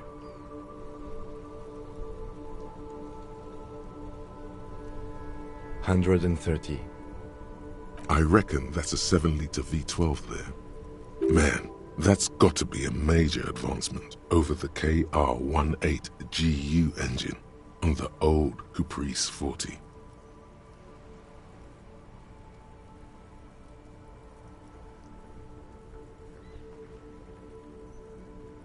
Yeah, you know it?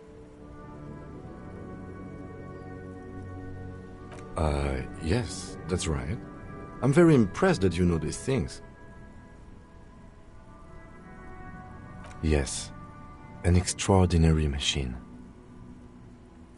It's nice and all, but why so modest? Put some zing into it.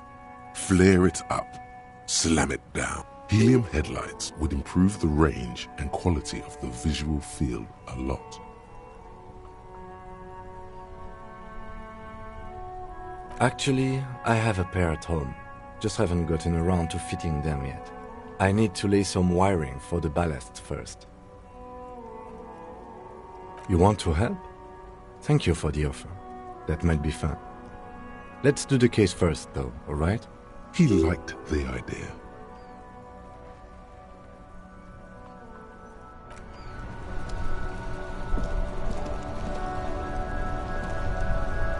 Inside, you see a set of steering levers, a radio microphone. This is Precinct 57. How may I assist you? Sure, officer. What's the number? And the make of the armor, if you know it. Got it. I'll contact the ICP database immediately. Call back tomorrow. Hopefully they'll have dug up something useful by then. The International Collaboration Police, ICP, is an inter-Isolere law enforcement service, the crown jewel in the moral intern diadem, alongside EPIS and the coalition government.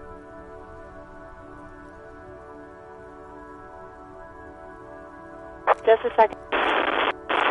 Sylvie Malaika. Yes, hello? Oh, great. What else do you need, detective?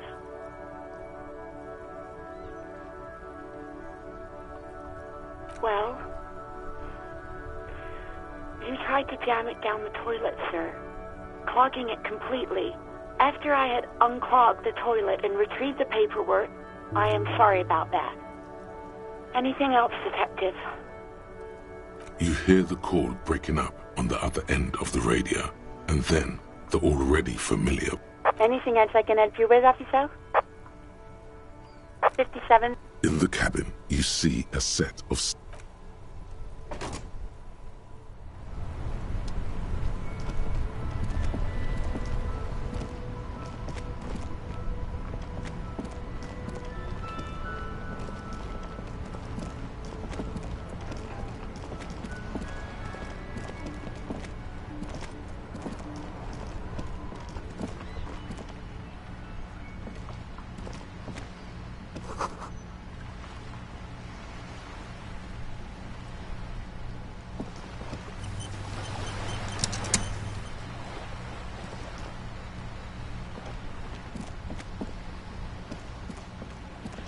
We are still waiting for a replacement for the bull you sent sinking.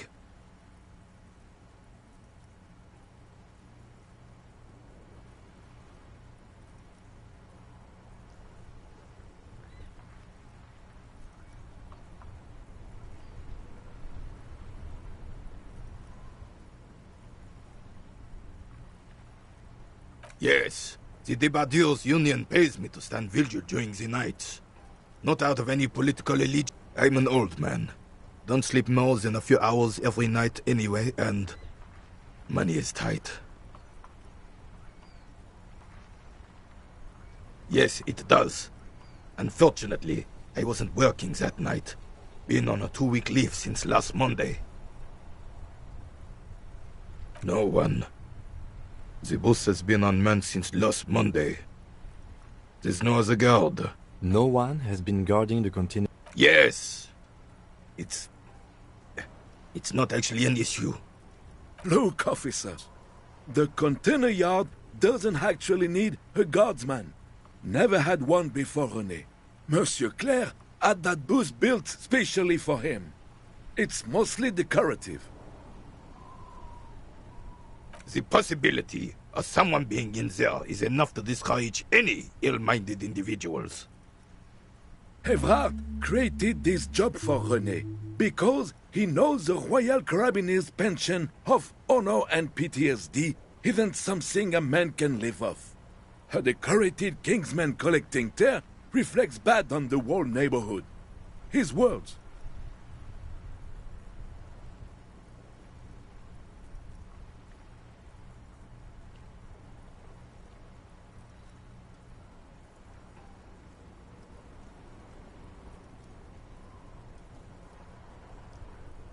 Look, officer, can we conclude the topic of my guard booth now?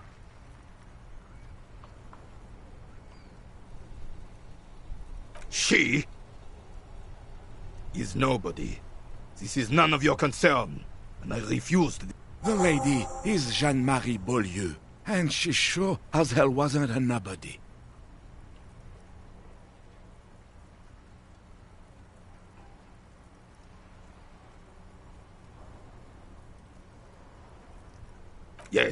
Yes. Like I said, it would be up anyway, so might as well keep an eye out. It keeps my senses sharp.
The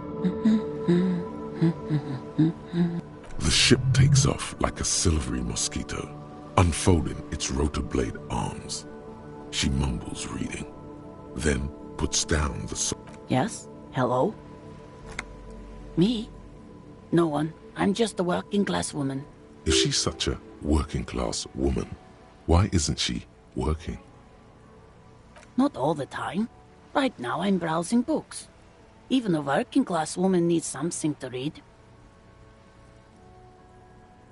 I know you are. Mm-hmm. What with? What with? A lot of things. For example, people tend to go missing. My husband? No, he's not. I don't know. At home now? Where is this going, officer?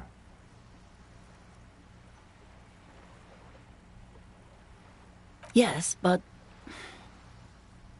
I don't really need to know where my husband is. Not all the time. No.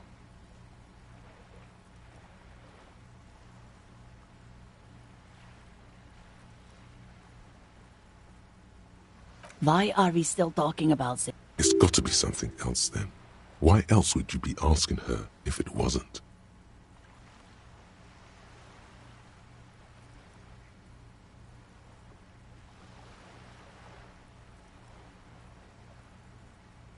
No, absolutely not. Are you a policeman or a nanny?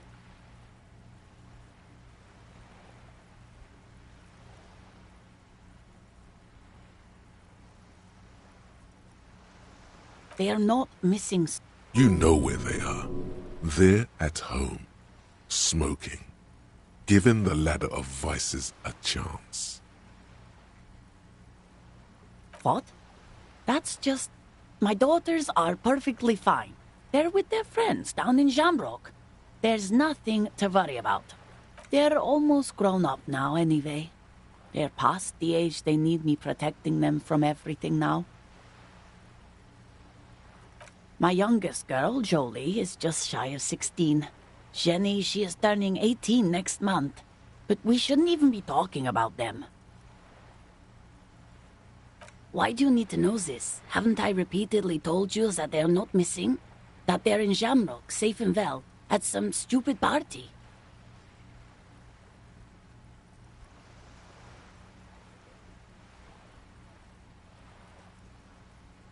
There is no investigation here. I can tell you that. Okay, it must be asked then. What are you doing here? Why are you pursuing this? Is it a hunch? I don't mean to disrespect, sir, but you are being a bit of a cockatoo here. For what it's worth, I agree. But cockatoos can't be stopped when they get ladies. It's better to indulge him at this point.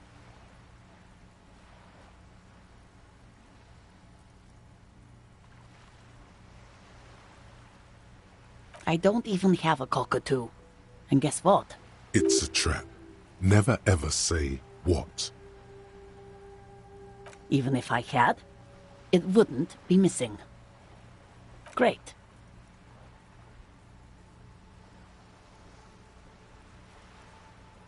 Nothing. Go read up on them if you're so interested. Maybe you should. What if the cockatoo is your astral captain? Or your heraldic bird?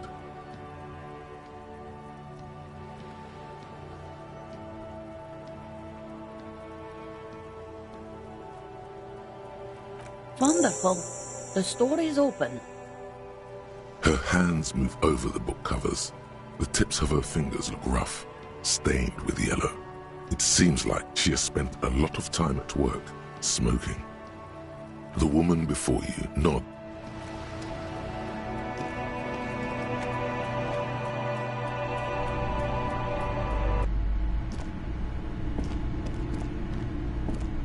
Welcome to Crime, Romance, and Biographies of Famous People.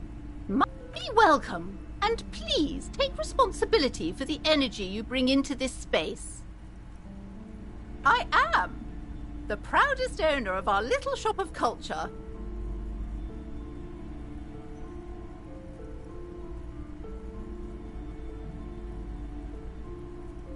Annette, yes, my daughter.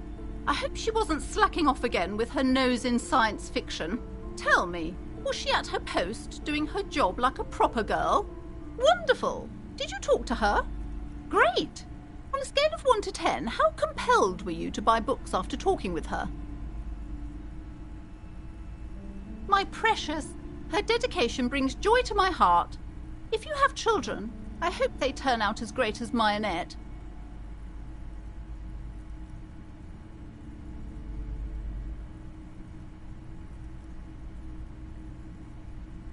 As a young girl should be, with the proper attitude, she'll have a bright financial future. The woman before you scans the store, her shoulders rigid and... Then why are you talking to me? Everything is on the shelves to browse. Don't you feel compelled to buy anything? Everything is on the shelves. Take a look yourself. She smiles and nods, seemingly. A book about cockatoos? There should be one upstairs, right next to the shelf of biographies.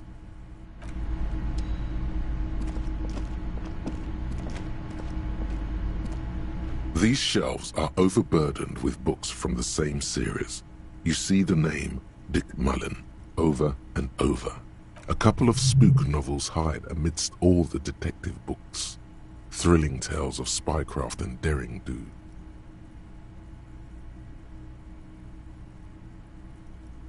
Oh, crime, robberies, murders, even sexual crimes. We're fortunate to have Dick Mullen and his... You're a police officer, apparently. You should buy all of these. They really do teach a person how to be a proper detective. Crime fiction is a disgrace. An asinine misrepresent. These books greatly overstate the excitement of police work, glossing over how long it takes to actually follow up on leads. What's more, they completely ignore the psychological hardships of year after year coming into contact with people during the worst days of their lives. Not a single mention of all the stress this work creates upon the officer's family. Detective fiction just doesn't tell the truth at all. Now, would you like a list of all the books found on the shelf? You see Dick Mullen on the job. Get Me Mullen. The Stalwart Adventures of Richard P. Mullen. Dick Mullen and the Murder in the Orchard. The Sordid Affair of Dick Mullen. A killing is declared. Dick Mullen in the Murder House. The Final Case of Dick Mullen. An obvious lie. Dick Mullen in the Clock Tower. The Ordeals of Dick Mullen. Dauntless Dick. Dick Mullen's Funeral Pyre. The Murder of Dick Mullen. Oh no, turns out he faked it to solve a case. Yes, there's also The Dame Who Did It. Farewell, My Mullen. Faking death seems to be a common trope in the Mullen series. The morbid tales of Dick Mullen. A dark tide turns. Tragedy calls for Dick Mullen. Another one with fake death. And, of course, Dick Mullen, the murderer. In order to catch a murderer, Dick Mullen must become the murderer. After all this, you still haven't found the answer to the one question that matters. Who is Dick Mullen? Your quick eye notices a small caterpillar crawling across the spine of a book. The title reads, Dick Mullen and the Mistaken Identity. A worn paperback from Dick Mullen's classic Hard-Boiled Phase. The premise seems to be that Dick Mullen is framed for the murder of his best friend and has just a few days to prove his innocence. Could it be the motifs of unstable identities and shocking betrayals? Then this is the book for you.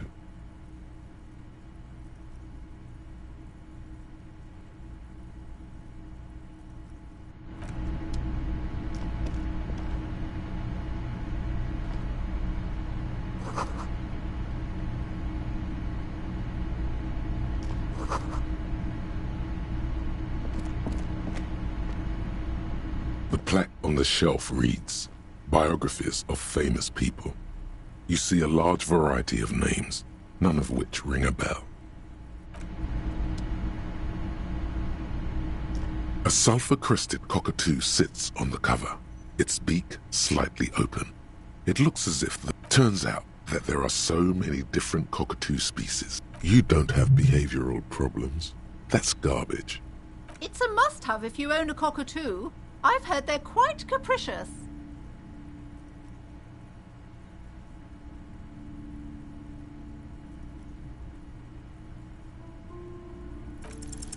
You wait for the storekeeper to be distracted.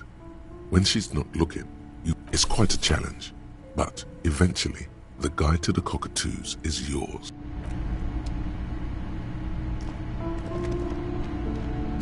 Several maps have been attacked. The maps look old and faded. Your eye catches a map of the north coast of a verdant island is shattered by the delta of a river. It is the River Esperance. Countless bridges put the shards back together, connecting city blocks to river islands. La Delta says a great artificial heart in the center. To the east, rolling hillsides. Le Jardin, Stella Marie, Huron. It's somewhere to live. It's so small you can't even see it on the map. No, wait. There it is. I'm sorry, officer. The map of Martinez is the only one available. The other two are not for sale anymore. And besides, you could scarcely afford them. They're quite valuable, though they might not look it. The map, that old thing, it's an out-of-date map of a tourist location that never was nor came to be. From when some design studio people tried to spruce the place up 4 or 5 years ago. They also renovated the horse statue, set up those coin-operated viewers, and designed the new street lamps. The place does not look like a successful tourist trap, does it? They didn't get that far, for some reason. A shame the project never got going. Would be nice if someone fixed Martinez up. All these ruins are bad for business.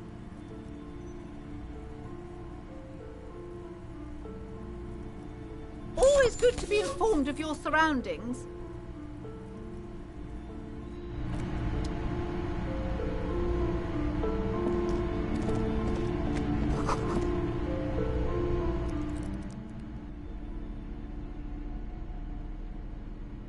The worn map features the patchwork grid of the streets of Martinez, with directions to appropriately touristy locations. Year 48 resides on the upper right corner. Your finger moves through the various streets, across Rue de Saint-Ghislain and Rue Saint-Sipar, over Saint-Brun, finally coming to a halt on the spot where you are currently standing, although the map gives no such indication itself. For a more detailed view of the map, go to your journal and select the Map tab.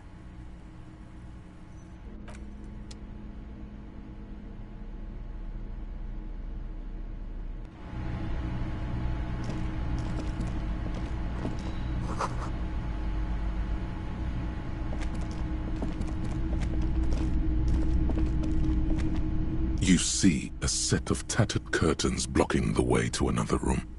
Excuse me, officer. The back room is strictly for employees only. Nothing. Now please go back to browsing the books. Don't you feel compelled to look at the books? The books are all you care about. She speaks almost as if she's trying to put a spell on you. Oddly enough, the more she tries to draw you away from the curtains, the more alluring they become. You see some kind of charm, an irregular polyhedron assembled from bones, sticks, and straw. Inside, a disturbing fish head with empty eye sockets stares at you. This is a traditional Seminese ward, meant to provide protection against ill luck, bad dreams, curses, and other supernatural scourges. Inhabitants of Ile de Fantôme, aside from poking at it suspiciously, there is nothing else to do with the fish head charm at this time. The curtains remain shut before you.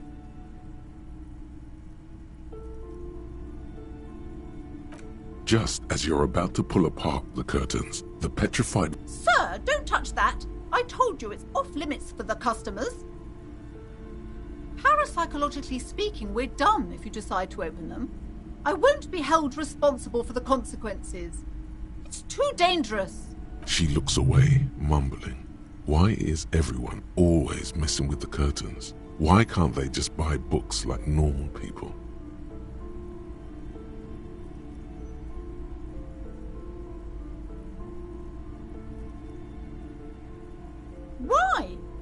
like anyone was killed there.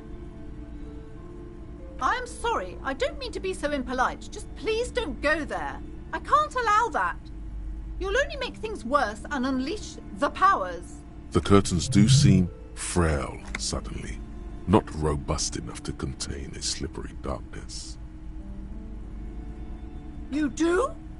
My God, even more reasons not to mess with the curtains. Just step away, dear sir.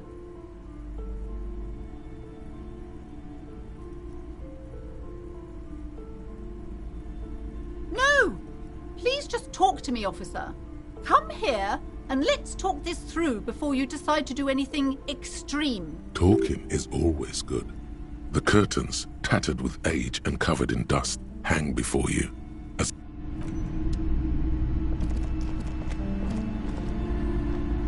Hello again, esteemed officer, and welcome to... I already told you, it's just a storage room for employees. Just let it go, officer.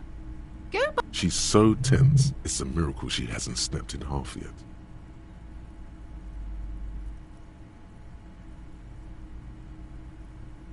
It's just for decoration.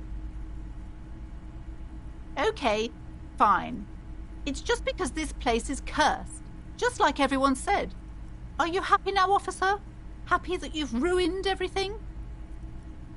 Host of hosts, she prays. Guard me and my honest business venture from the curse that lurks behind the curtains. The curse is so much worse than you could imagine. It's a disease, eating at the very foundation. It's the curse of financial distress, of ruin and bankruptcy.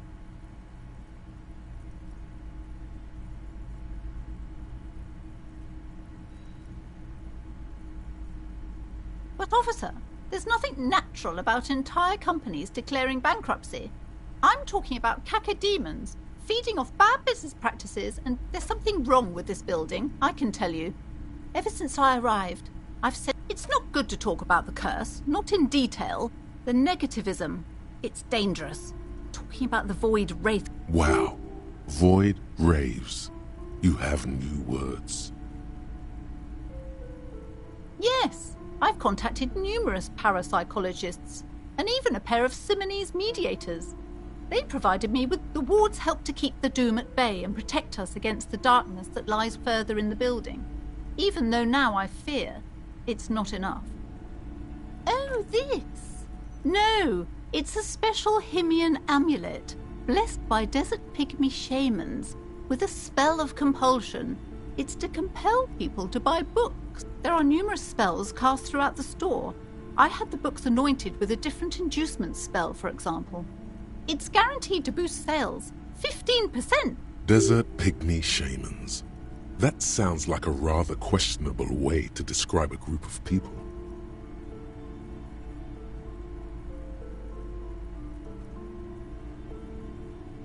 Most certainly not. I don't want anyone who's not familiar with the psychic arts to get involved in this mess. Stay away. My liege, you know what this case calls for? A para-detective.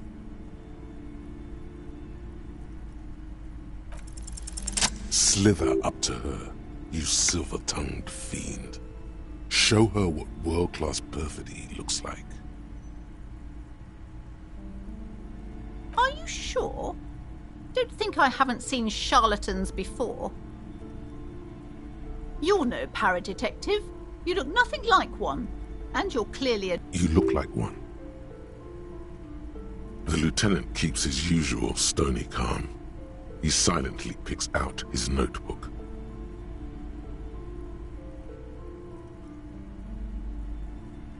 How do you know all this? Here we go.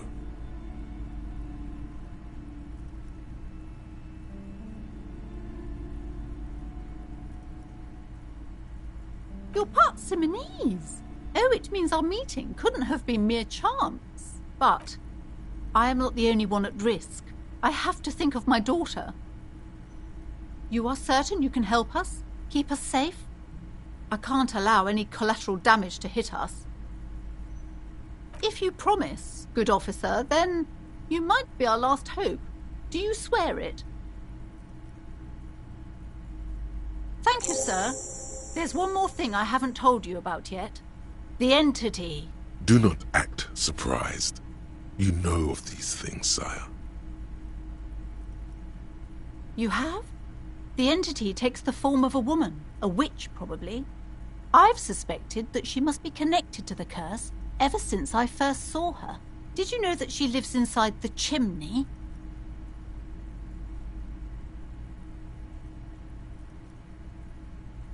Yes, that chimney is part of the building's central furnace, and it's enormous. She has barricaded herself behind some metal security curtains. God knows what she's doing there. Some unnatural magic, I assume. You should go find the entity and ask what happened to all the companies in the building. What is the source of this curse? Here's the key to the warded door behind the curtains. Take it. Oh, and please do return to me after you've looked round. I'm quite anxious to know what she has to say about the curse. What you discover in there. What you discover? Probably just some office space. Don't be scared. Okay, but please, only a few questions. The woman before you.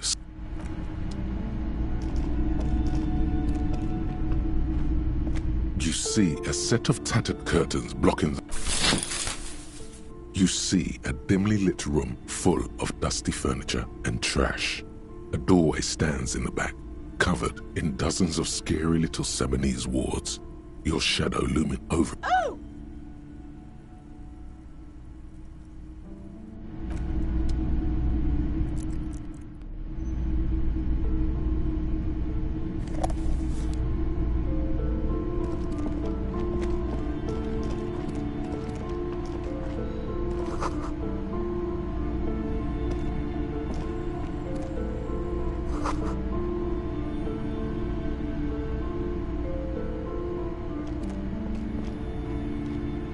A heavy door with a missing handle stands before you, covered in dozens, if not hundreds, of Seminese trinkets and charms. It appears to be locked. Only an echo. No one is there. A hollowed-out, dark echo. After exerting some force, you manage to turn the key. It's eerily silent. The door slides slightly open, letting a draft of cold air into the room.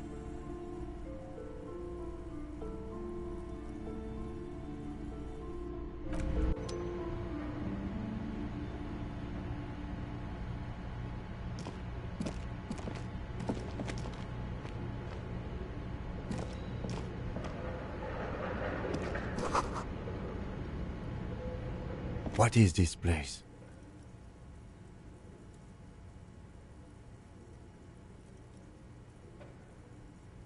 Yes, but no one's been here in ages. I doubt the electricity still works. Good thing we have a flashlight on us. Some specks of dust shimmer in a faint beam of daylight falling from the window. Other than that, the room is dark. An eerie feeling rises in your chest. Yes, because it's closed. No need to look for supernatural explanations where a banal one will do. Now let's move on, shall we?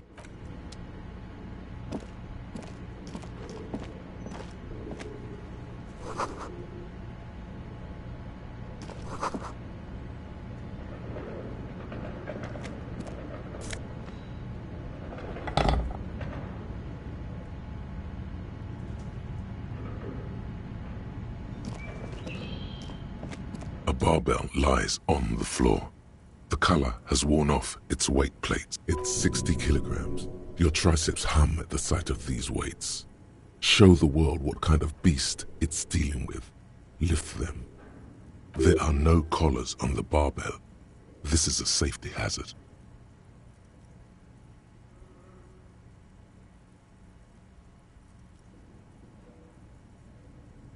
You're right. The weight may fall off.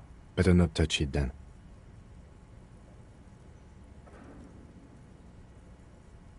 It would be a violation of EPIS safety regulations if the gym was still operating, but it is.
This appears to be some kind of machine with a cube-shaped heart and a wired framework. The keyboard has a rectangular on-off button. A piece of paper still hangs from the printer. A radio computer. Just sitting here without anyone inside. What he means is that these things cost money. Why would anyone just leave it behind? This is the Ream Civic radio computer, model RC5120, equipped with a Velde mainframe. We have one of these down at the station, but I never really learned how to use it. The machine lights up like some prehistoric animal stirring from its slumber, revealing fluorescent play and print keys on the keyboard. The hatch on the machine's central compartment is wide open. It's empty like a beehive without its brood. Some cables have been... This is where the memory should go. Nothing happens. Something's missing. There's no tape in the player. Nothing happens.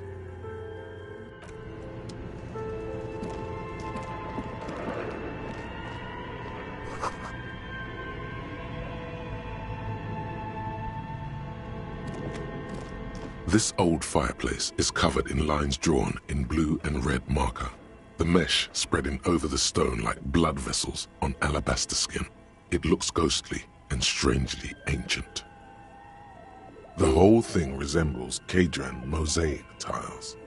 Very pedantic. Radio frequencies, it seems. UKV 123.6. UKV 123.7. Unclear. It looks like a cardiovascular system split into veins and capillaries. Very advanced.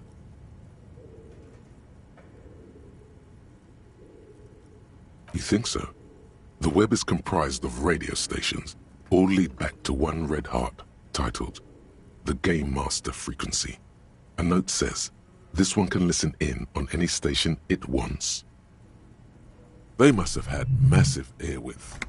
These things don't come cheap. Whoever decides to call in to a call-in station, it looks like. A list of names under the stations suggests people across 6 Isolas would be playing. Muindi, Insulinda, Kotla, Grad, Samara, and even Ilmara. There's no way a little basement studio working here could pull anything like this off. My God. It's as if the less money they had, the more ambitious their project became.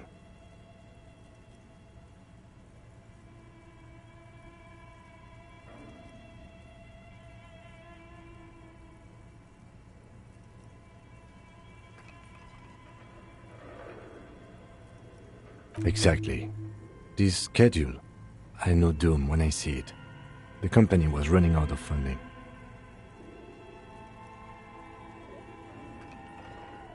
Nothing. It's just lines on marble. An echo from time.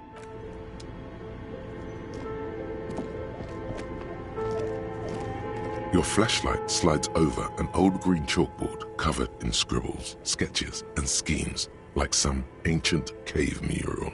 Some of the writing has faded with age, but you can still make out sections here and there. Photos and drawings have been pinned to the board. These lithe, pointy-eared creatures appear to be different types of welkins. You make out autumnal candle welkins, casting wax-based magic, translucent welkins, with organs shining under their skin, and even ether welkins, hailing from the vast emptiness of... You should adopt one of those welkins as your persona. No longer a mere man, but a welkin. One of the Welkins, towering among the rest, appears to be different, however. It's Vara Hamira, a high Welkin, his face white and scarred like cracked marble. This is clearly a Welkin supremacist. The note says, all non-Welkin races will be the Haldor, the Tuorg, the humans, and even headless men, all of them, purged. Imagine a world filled only with Welkin. An inordinate amount of time has gone into drawing these little Welkin creatures.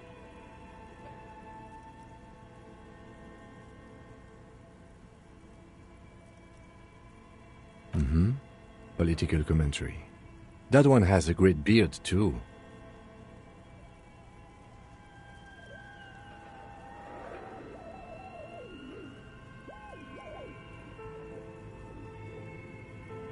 Just look at those details. The photo collage depicts barren, icy landscapes wrapped in perpetual night. You see permafrost and glacial landforms. Entire oceans have been frozen from shore to shore. There are pictures of settlements on dried up. You see primitive oil rigs built into glaciers, boreal dvorg, yurts under the snow, great mammoth-like beasts, albeit dark and cold. This vision also feels cozy in its own way. A pinned postcard reads, "The heat death scenario. A desperate fight for geothermal energy engulfs the world as Wirral becomes untethered from its sun, drifting through the universe." This is a monthly calendar from the year 50.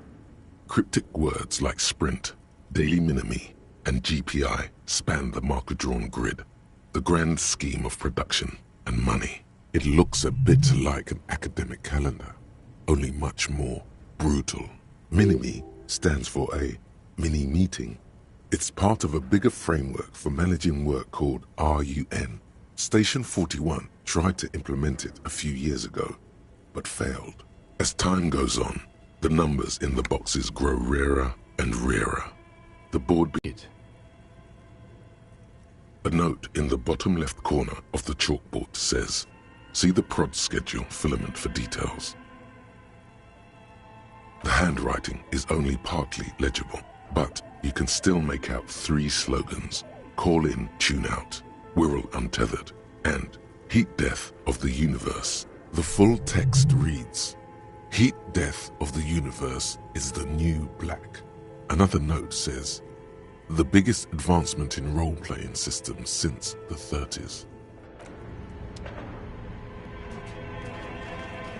Okay, what do you think is going on with that computer, chalkboard, and fireplace?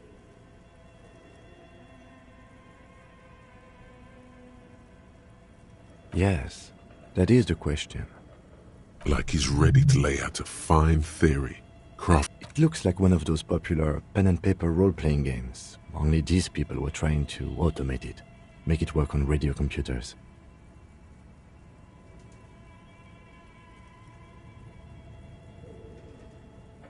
Not to my knowledge. They make automated games in Grad, Messina, Königstein. You know, places with industry. Not in Revachol West, among the ruins. But I don't think anyone has attempted to create an inter-isolary game before. We just don't have the technology. No idea. They stopped filling out the schedule on the chalkboard.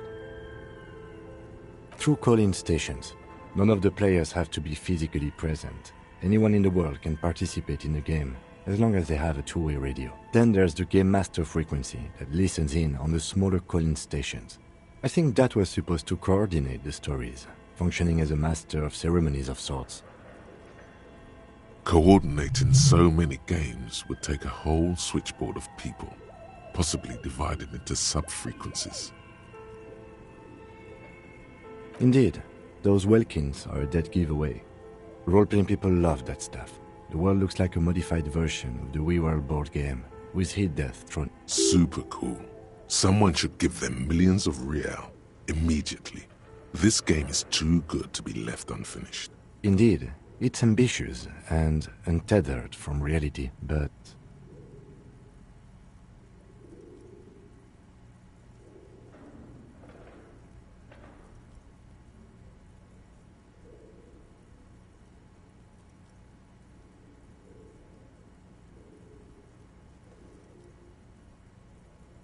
It's too late for that, I'm afraid. Okay, let's keep moving.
Tiles on the cube are still smoldering.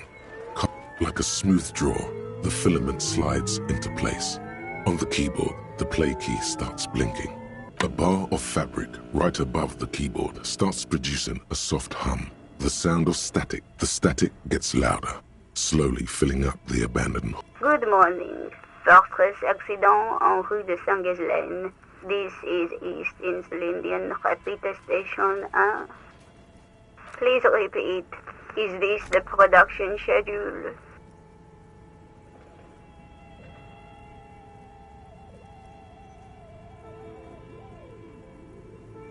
The filament you have inserted into the reader. That was a question. Have you inserted it into the core? Good. Please repeat the password. Password? Of course it would have a password. That's why there's a human administrator involved.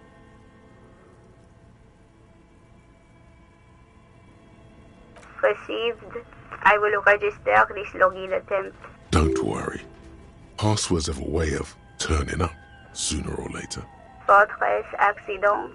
Is there anything else I can do for you today?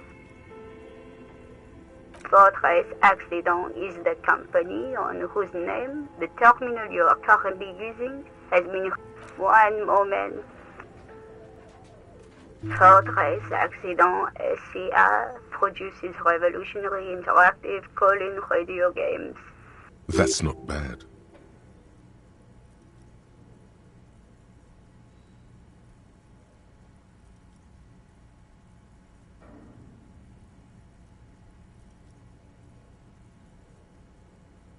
Any other questions?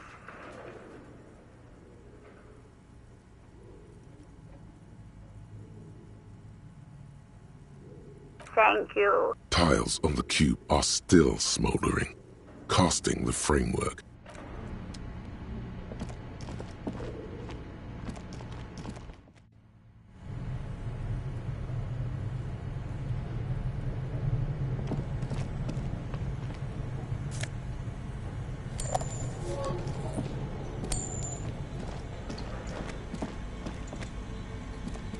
You see a terrifying ice bear with a strange compartment in its belly.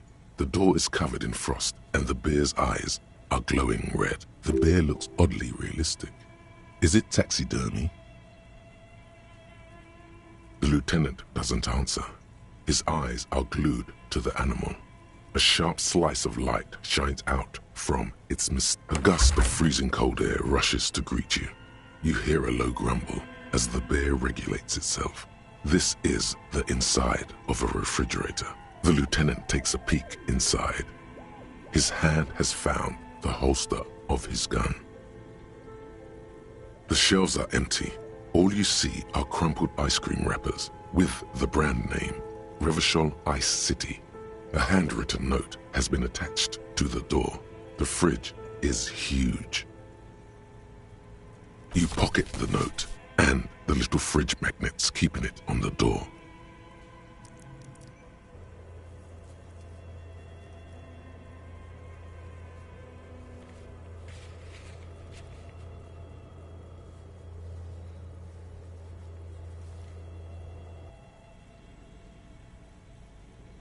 A friendly cartoon bear smiles back at you from a glossy cellophane wrapper. The paper still smells of vanilla and chocolate. Good question. It looks like an ice cream fridge. I know. What an unfortunate marketing choice. What is even worse, the bear is still costing them money to this day. The fridge buzzes with energy. The electricity bill on this thing must be catastrophic.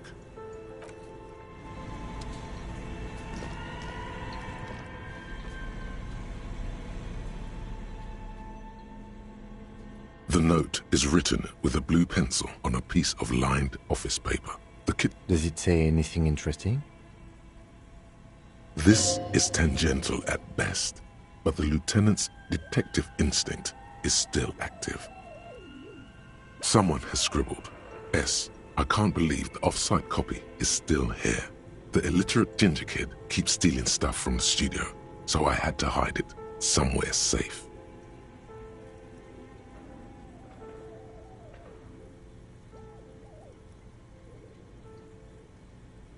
You'll find the filament memory with the off-site copy in the frozen ice cream maker. Please take it home, ASAP. It's important. I'd do it myself if I lived in a civilized place with a freezer. Take care, Sully Soif.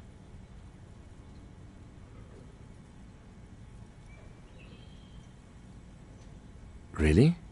You don't have a single guess? Oh, I'm sure that child would love to get his hands on the filament memory. Even if he doesn't know what to do with it, he'd probably try to pawn it for speed, based on our encounter.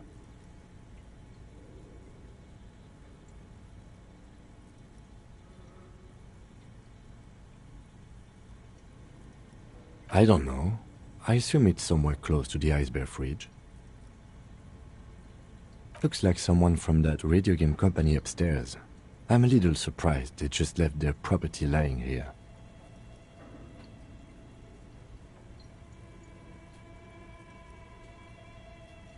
That's implausible.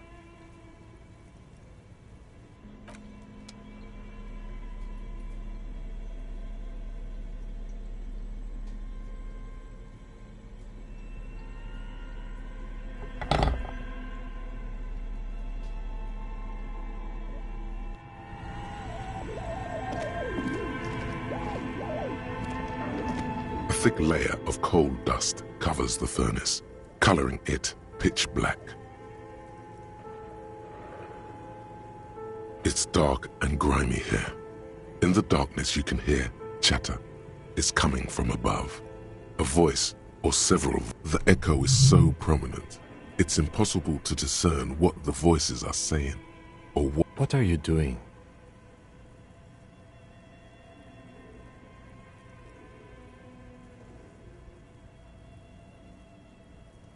Wait, really? We should investigate, see if someone's upstairs.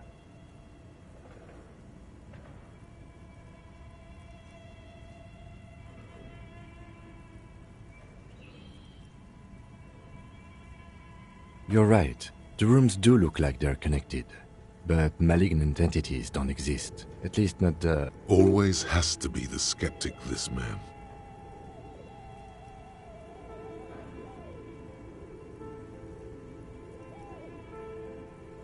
A lush layer of coal now covered. Maybe you could paint something with this coal. Leave a cave painting for future archaeologists. No, that would be stupid.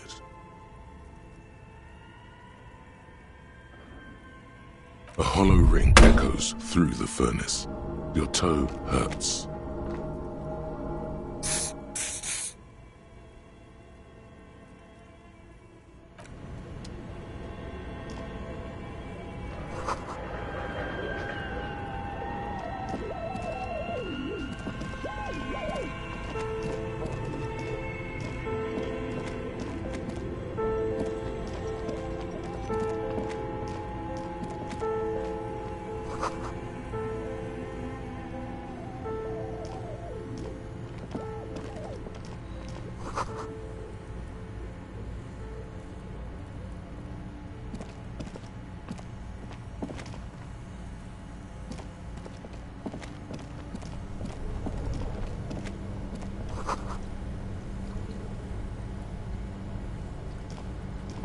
This orange machine is buzzing like an old submarine. It has a hand-cranked ice cream churner on top and an electric freezer that appears to be frozen shut. You slip your fingers under the frozen lid, but the ice is... No, this is going to need something else. Some kind of super pry bar. Don't eat... If you want to try again, then you need to have the pry bar in your hand, detective. Equip the pry bar by going to the Tools tab in your... Turning the crank feels oddly satisfying, like stir.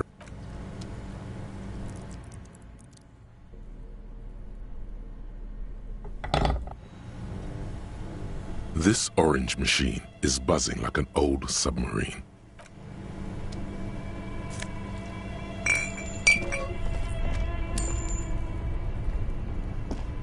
Two cables are plugged into the breaker box. The red one leads to the ice bear fridge, and the black one to the ice cream maker nearby.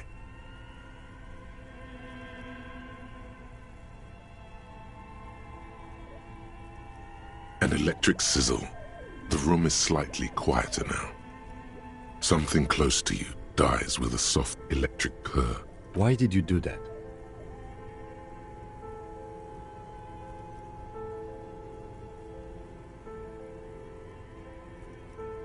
The lieutenant raises his brows, but doesn't say anything.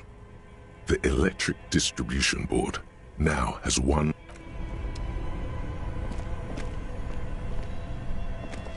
This orange machine is dead still. It has a hand-cranked ice cream churner and an electric freezer. The ice around it, slow. Turning the crank feels oddly satisfying, like stirring.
A few bricks have fallen off, revealing a compartment behind the wall.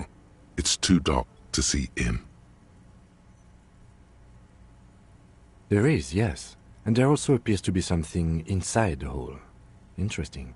Do you want to take a look?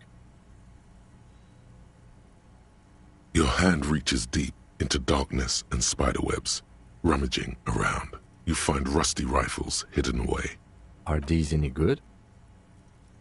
Most of them are rusty and inoperable, like the rest, but one catches your eye. A bolt-action model with a fine wood stock, in better That's a rare sight. Seems to no longer be functional, but still a beautiful thing in its own way.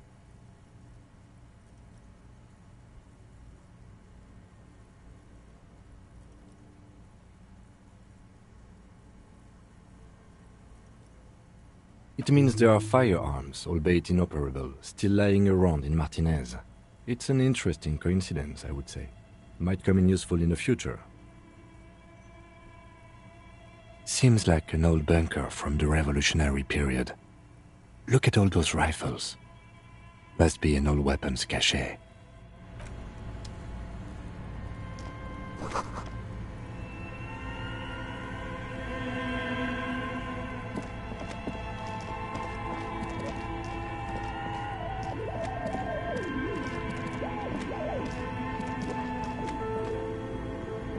bear's eyes are dead and empty.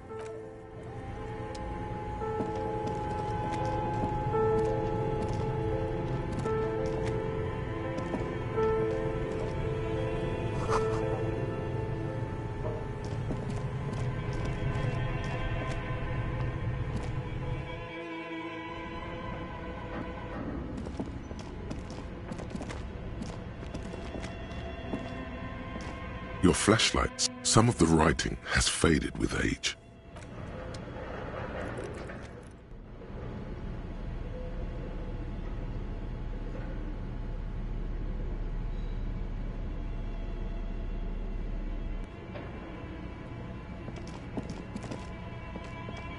Tiles on the cube are still smoldering, casting the speaker. Good morning. Please repeat. Is this the production schedule? Good. Please repeat the password.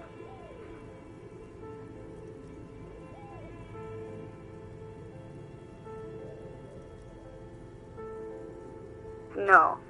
A hint system is not part of the protocol for repeater stations.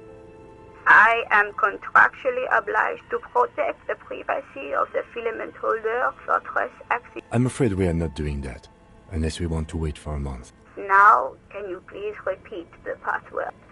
Don't worry. Fortress accident. Is there anything else? Thank. Tiles on the cube are still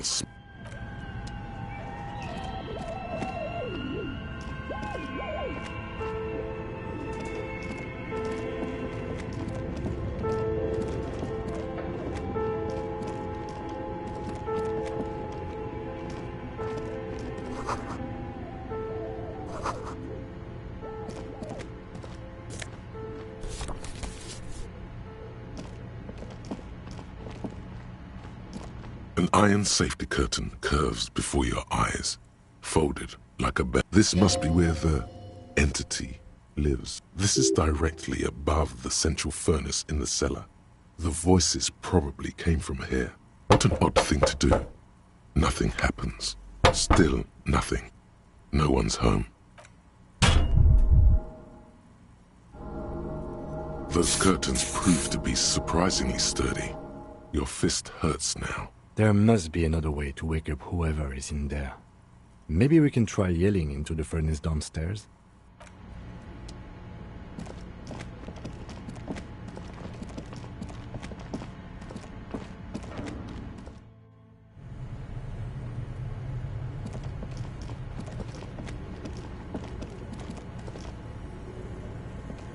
A thick layer of coal dust covers the furnace, coloring it pitch black. Looks like it. No one has used it in ages. No signs of any recent fire. Only dead rats.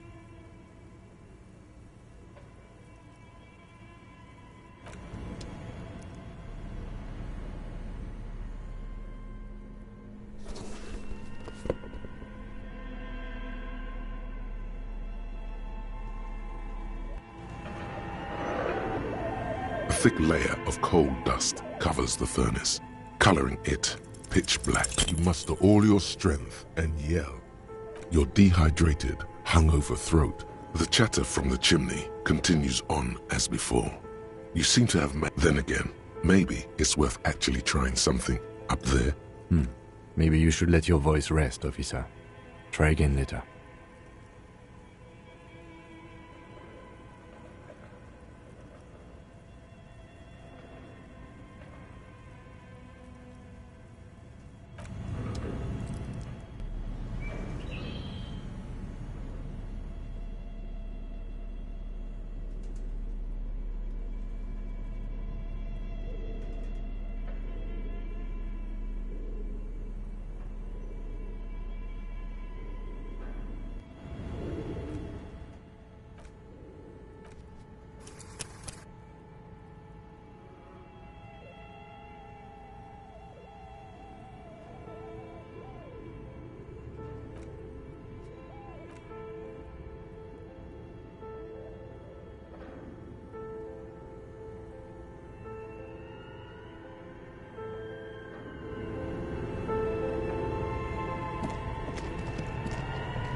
Can I help you?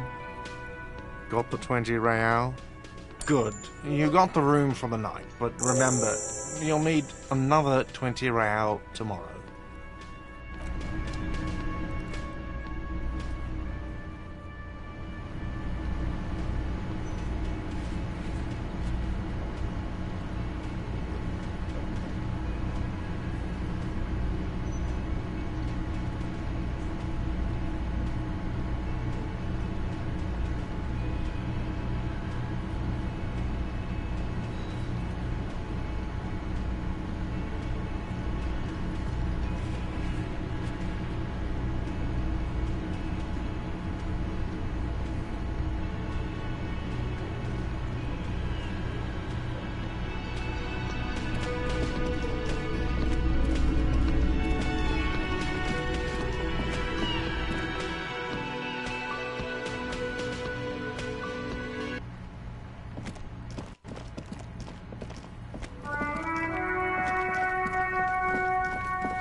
Looking for something, Hunt? Come.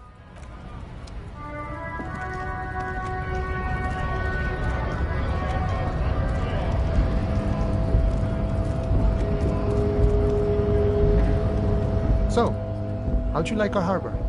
You've been in there, he means. Talked to the boss man too, probably.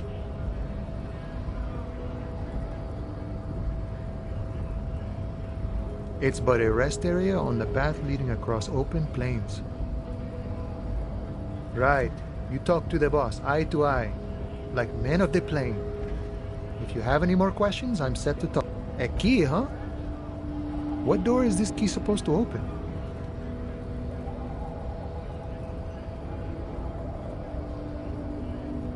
Of course, I got you. You don't know anything. I got that key right here. And let me tell you, it's mighty good of you to help us out during the strike. Working class solidarity, as they say.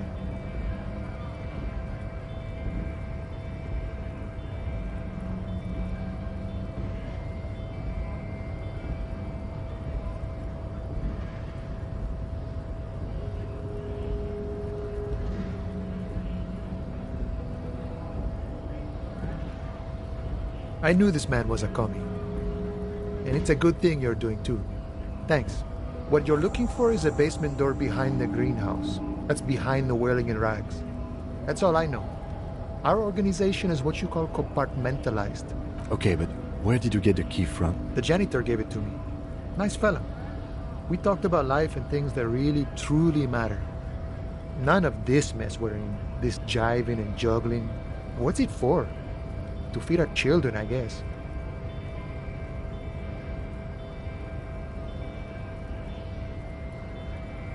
I'm more of a philosophical dock worker, see.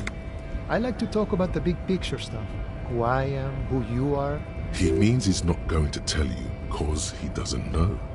But he will shoot his mouth off with you now that you're working for Everard.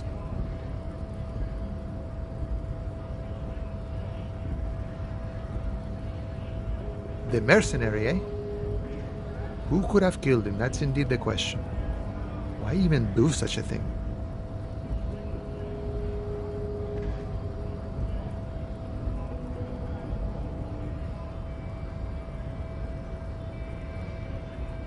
What a thought! Why would noble workers resort to such a thing? Your dead guy was an enemy combatant. He was an agent of the opposition. I ain't the murdering type, but that's just me. Large organizations like our union have all sorts. He's not lying about not doing it himself. Understood.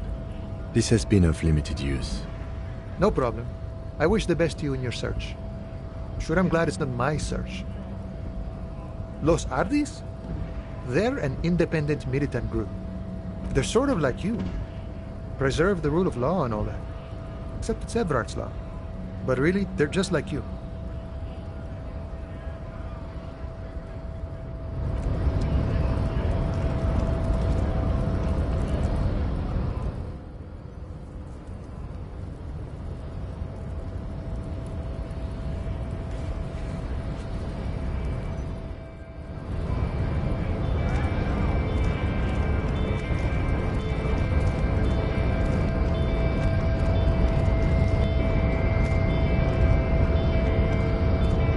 Nobody betrays your degeneracy. Yeah, Measurehead. His body totally betrays his degeneracy.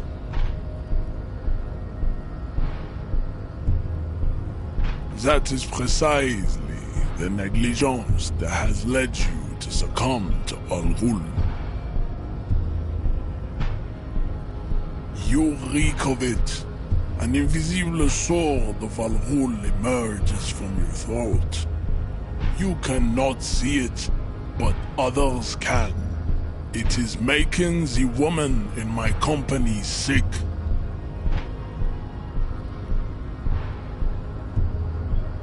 No, you don't. You need to get another drink. Occidental Haplogroup B4 is done giving orders around here. The influence of the ham sandwich race is waning. Does this remind you of someone? The guy down there?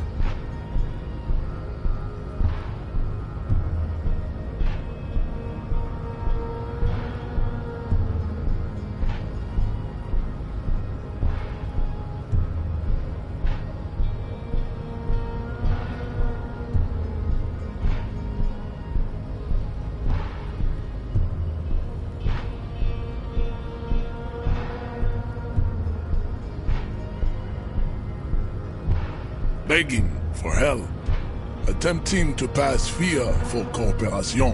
How far the Occidental Haplogroup has fallen. You were once a noble and powerful. You gave the world eugenics, electricité, and powerful weapons. You dominated lesser cultures, like the deformed Hemians and the inexplicably potato-obsessed Quakers. But you will be superseded. Isn't that right, babe? It is, baby, yeah. You know it.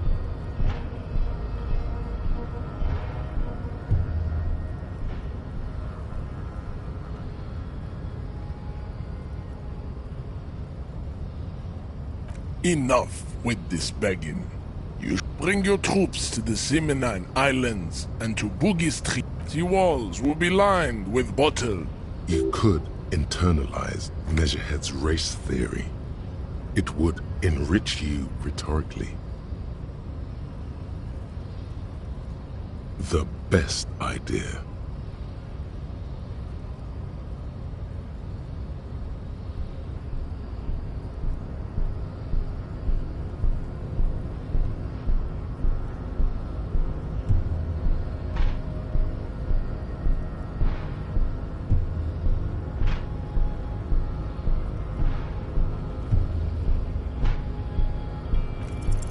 Ask what kind of races there are first. Classification is core to this stuff. Do you?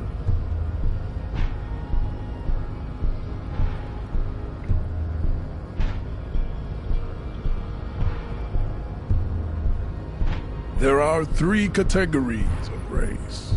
Type A, the heroic races. Type B, the servile races. And the vile CF race cauldron of pederasty. Which one do you... Those are the Simonese, the Areopagite, and the Occidentals, excluding the Maun, of course. A receding genetic pool has led the Maun on reprehensible street parades. In Maun cities like Stadskanal and Vredefort.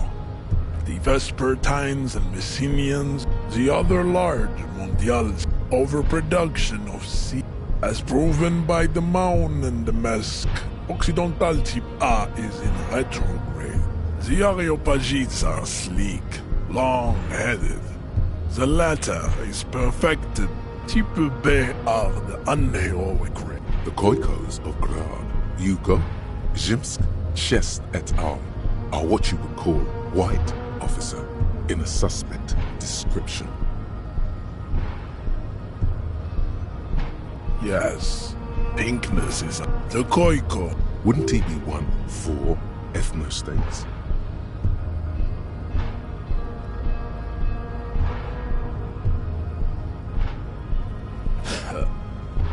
Its leaders will be Revasholian. Is it 82,000 years that we've been recording history?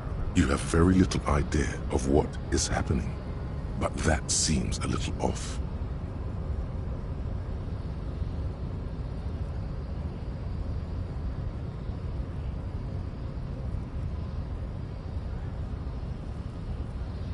The mysteries of the people of this planet are a tragedy that has played out countless times over, like a fever dream of skin, hair, and the revolution came to have the revolution. Enough of type mediocrity.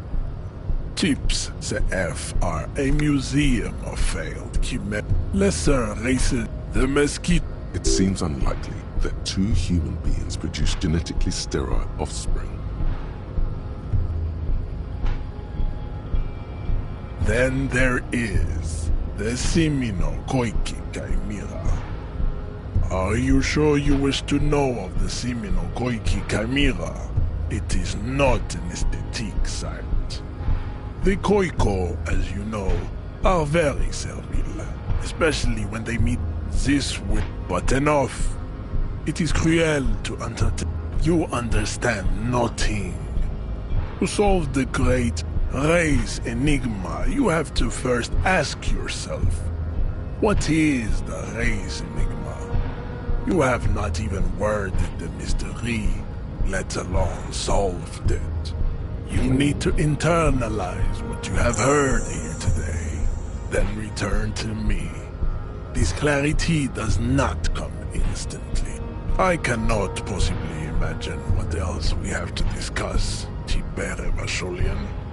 Your love for disco music and venereal disease?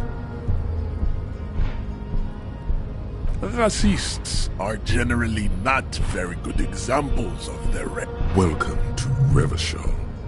You hear him yell at a redhead woman visiting the fritter. He must think redheads are immigrants. I am... The drawings are precise and look true to their pseudo-scientific ambitions. One thing, however, it is not entirely free of throwbacks in the phylogenetic tree. His large jaw, for example, could be a trait indicative of criminalism. Also, his earlobes could... The size of the earlobes is not... Your earlobes are... Yes. That atavistic stigmatum... Babe, thanks. But, don't be vulgar. White or not has got little to do with Mr. Also, to serve is noble. It takes discipline.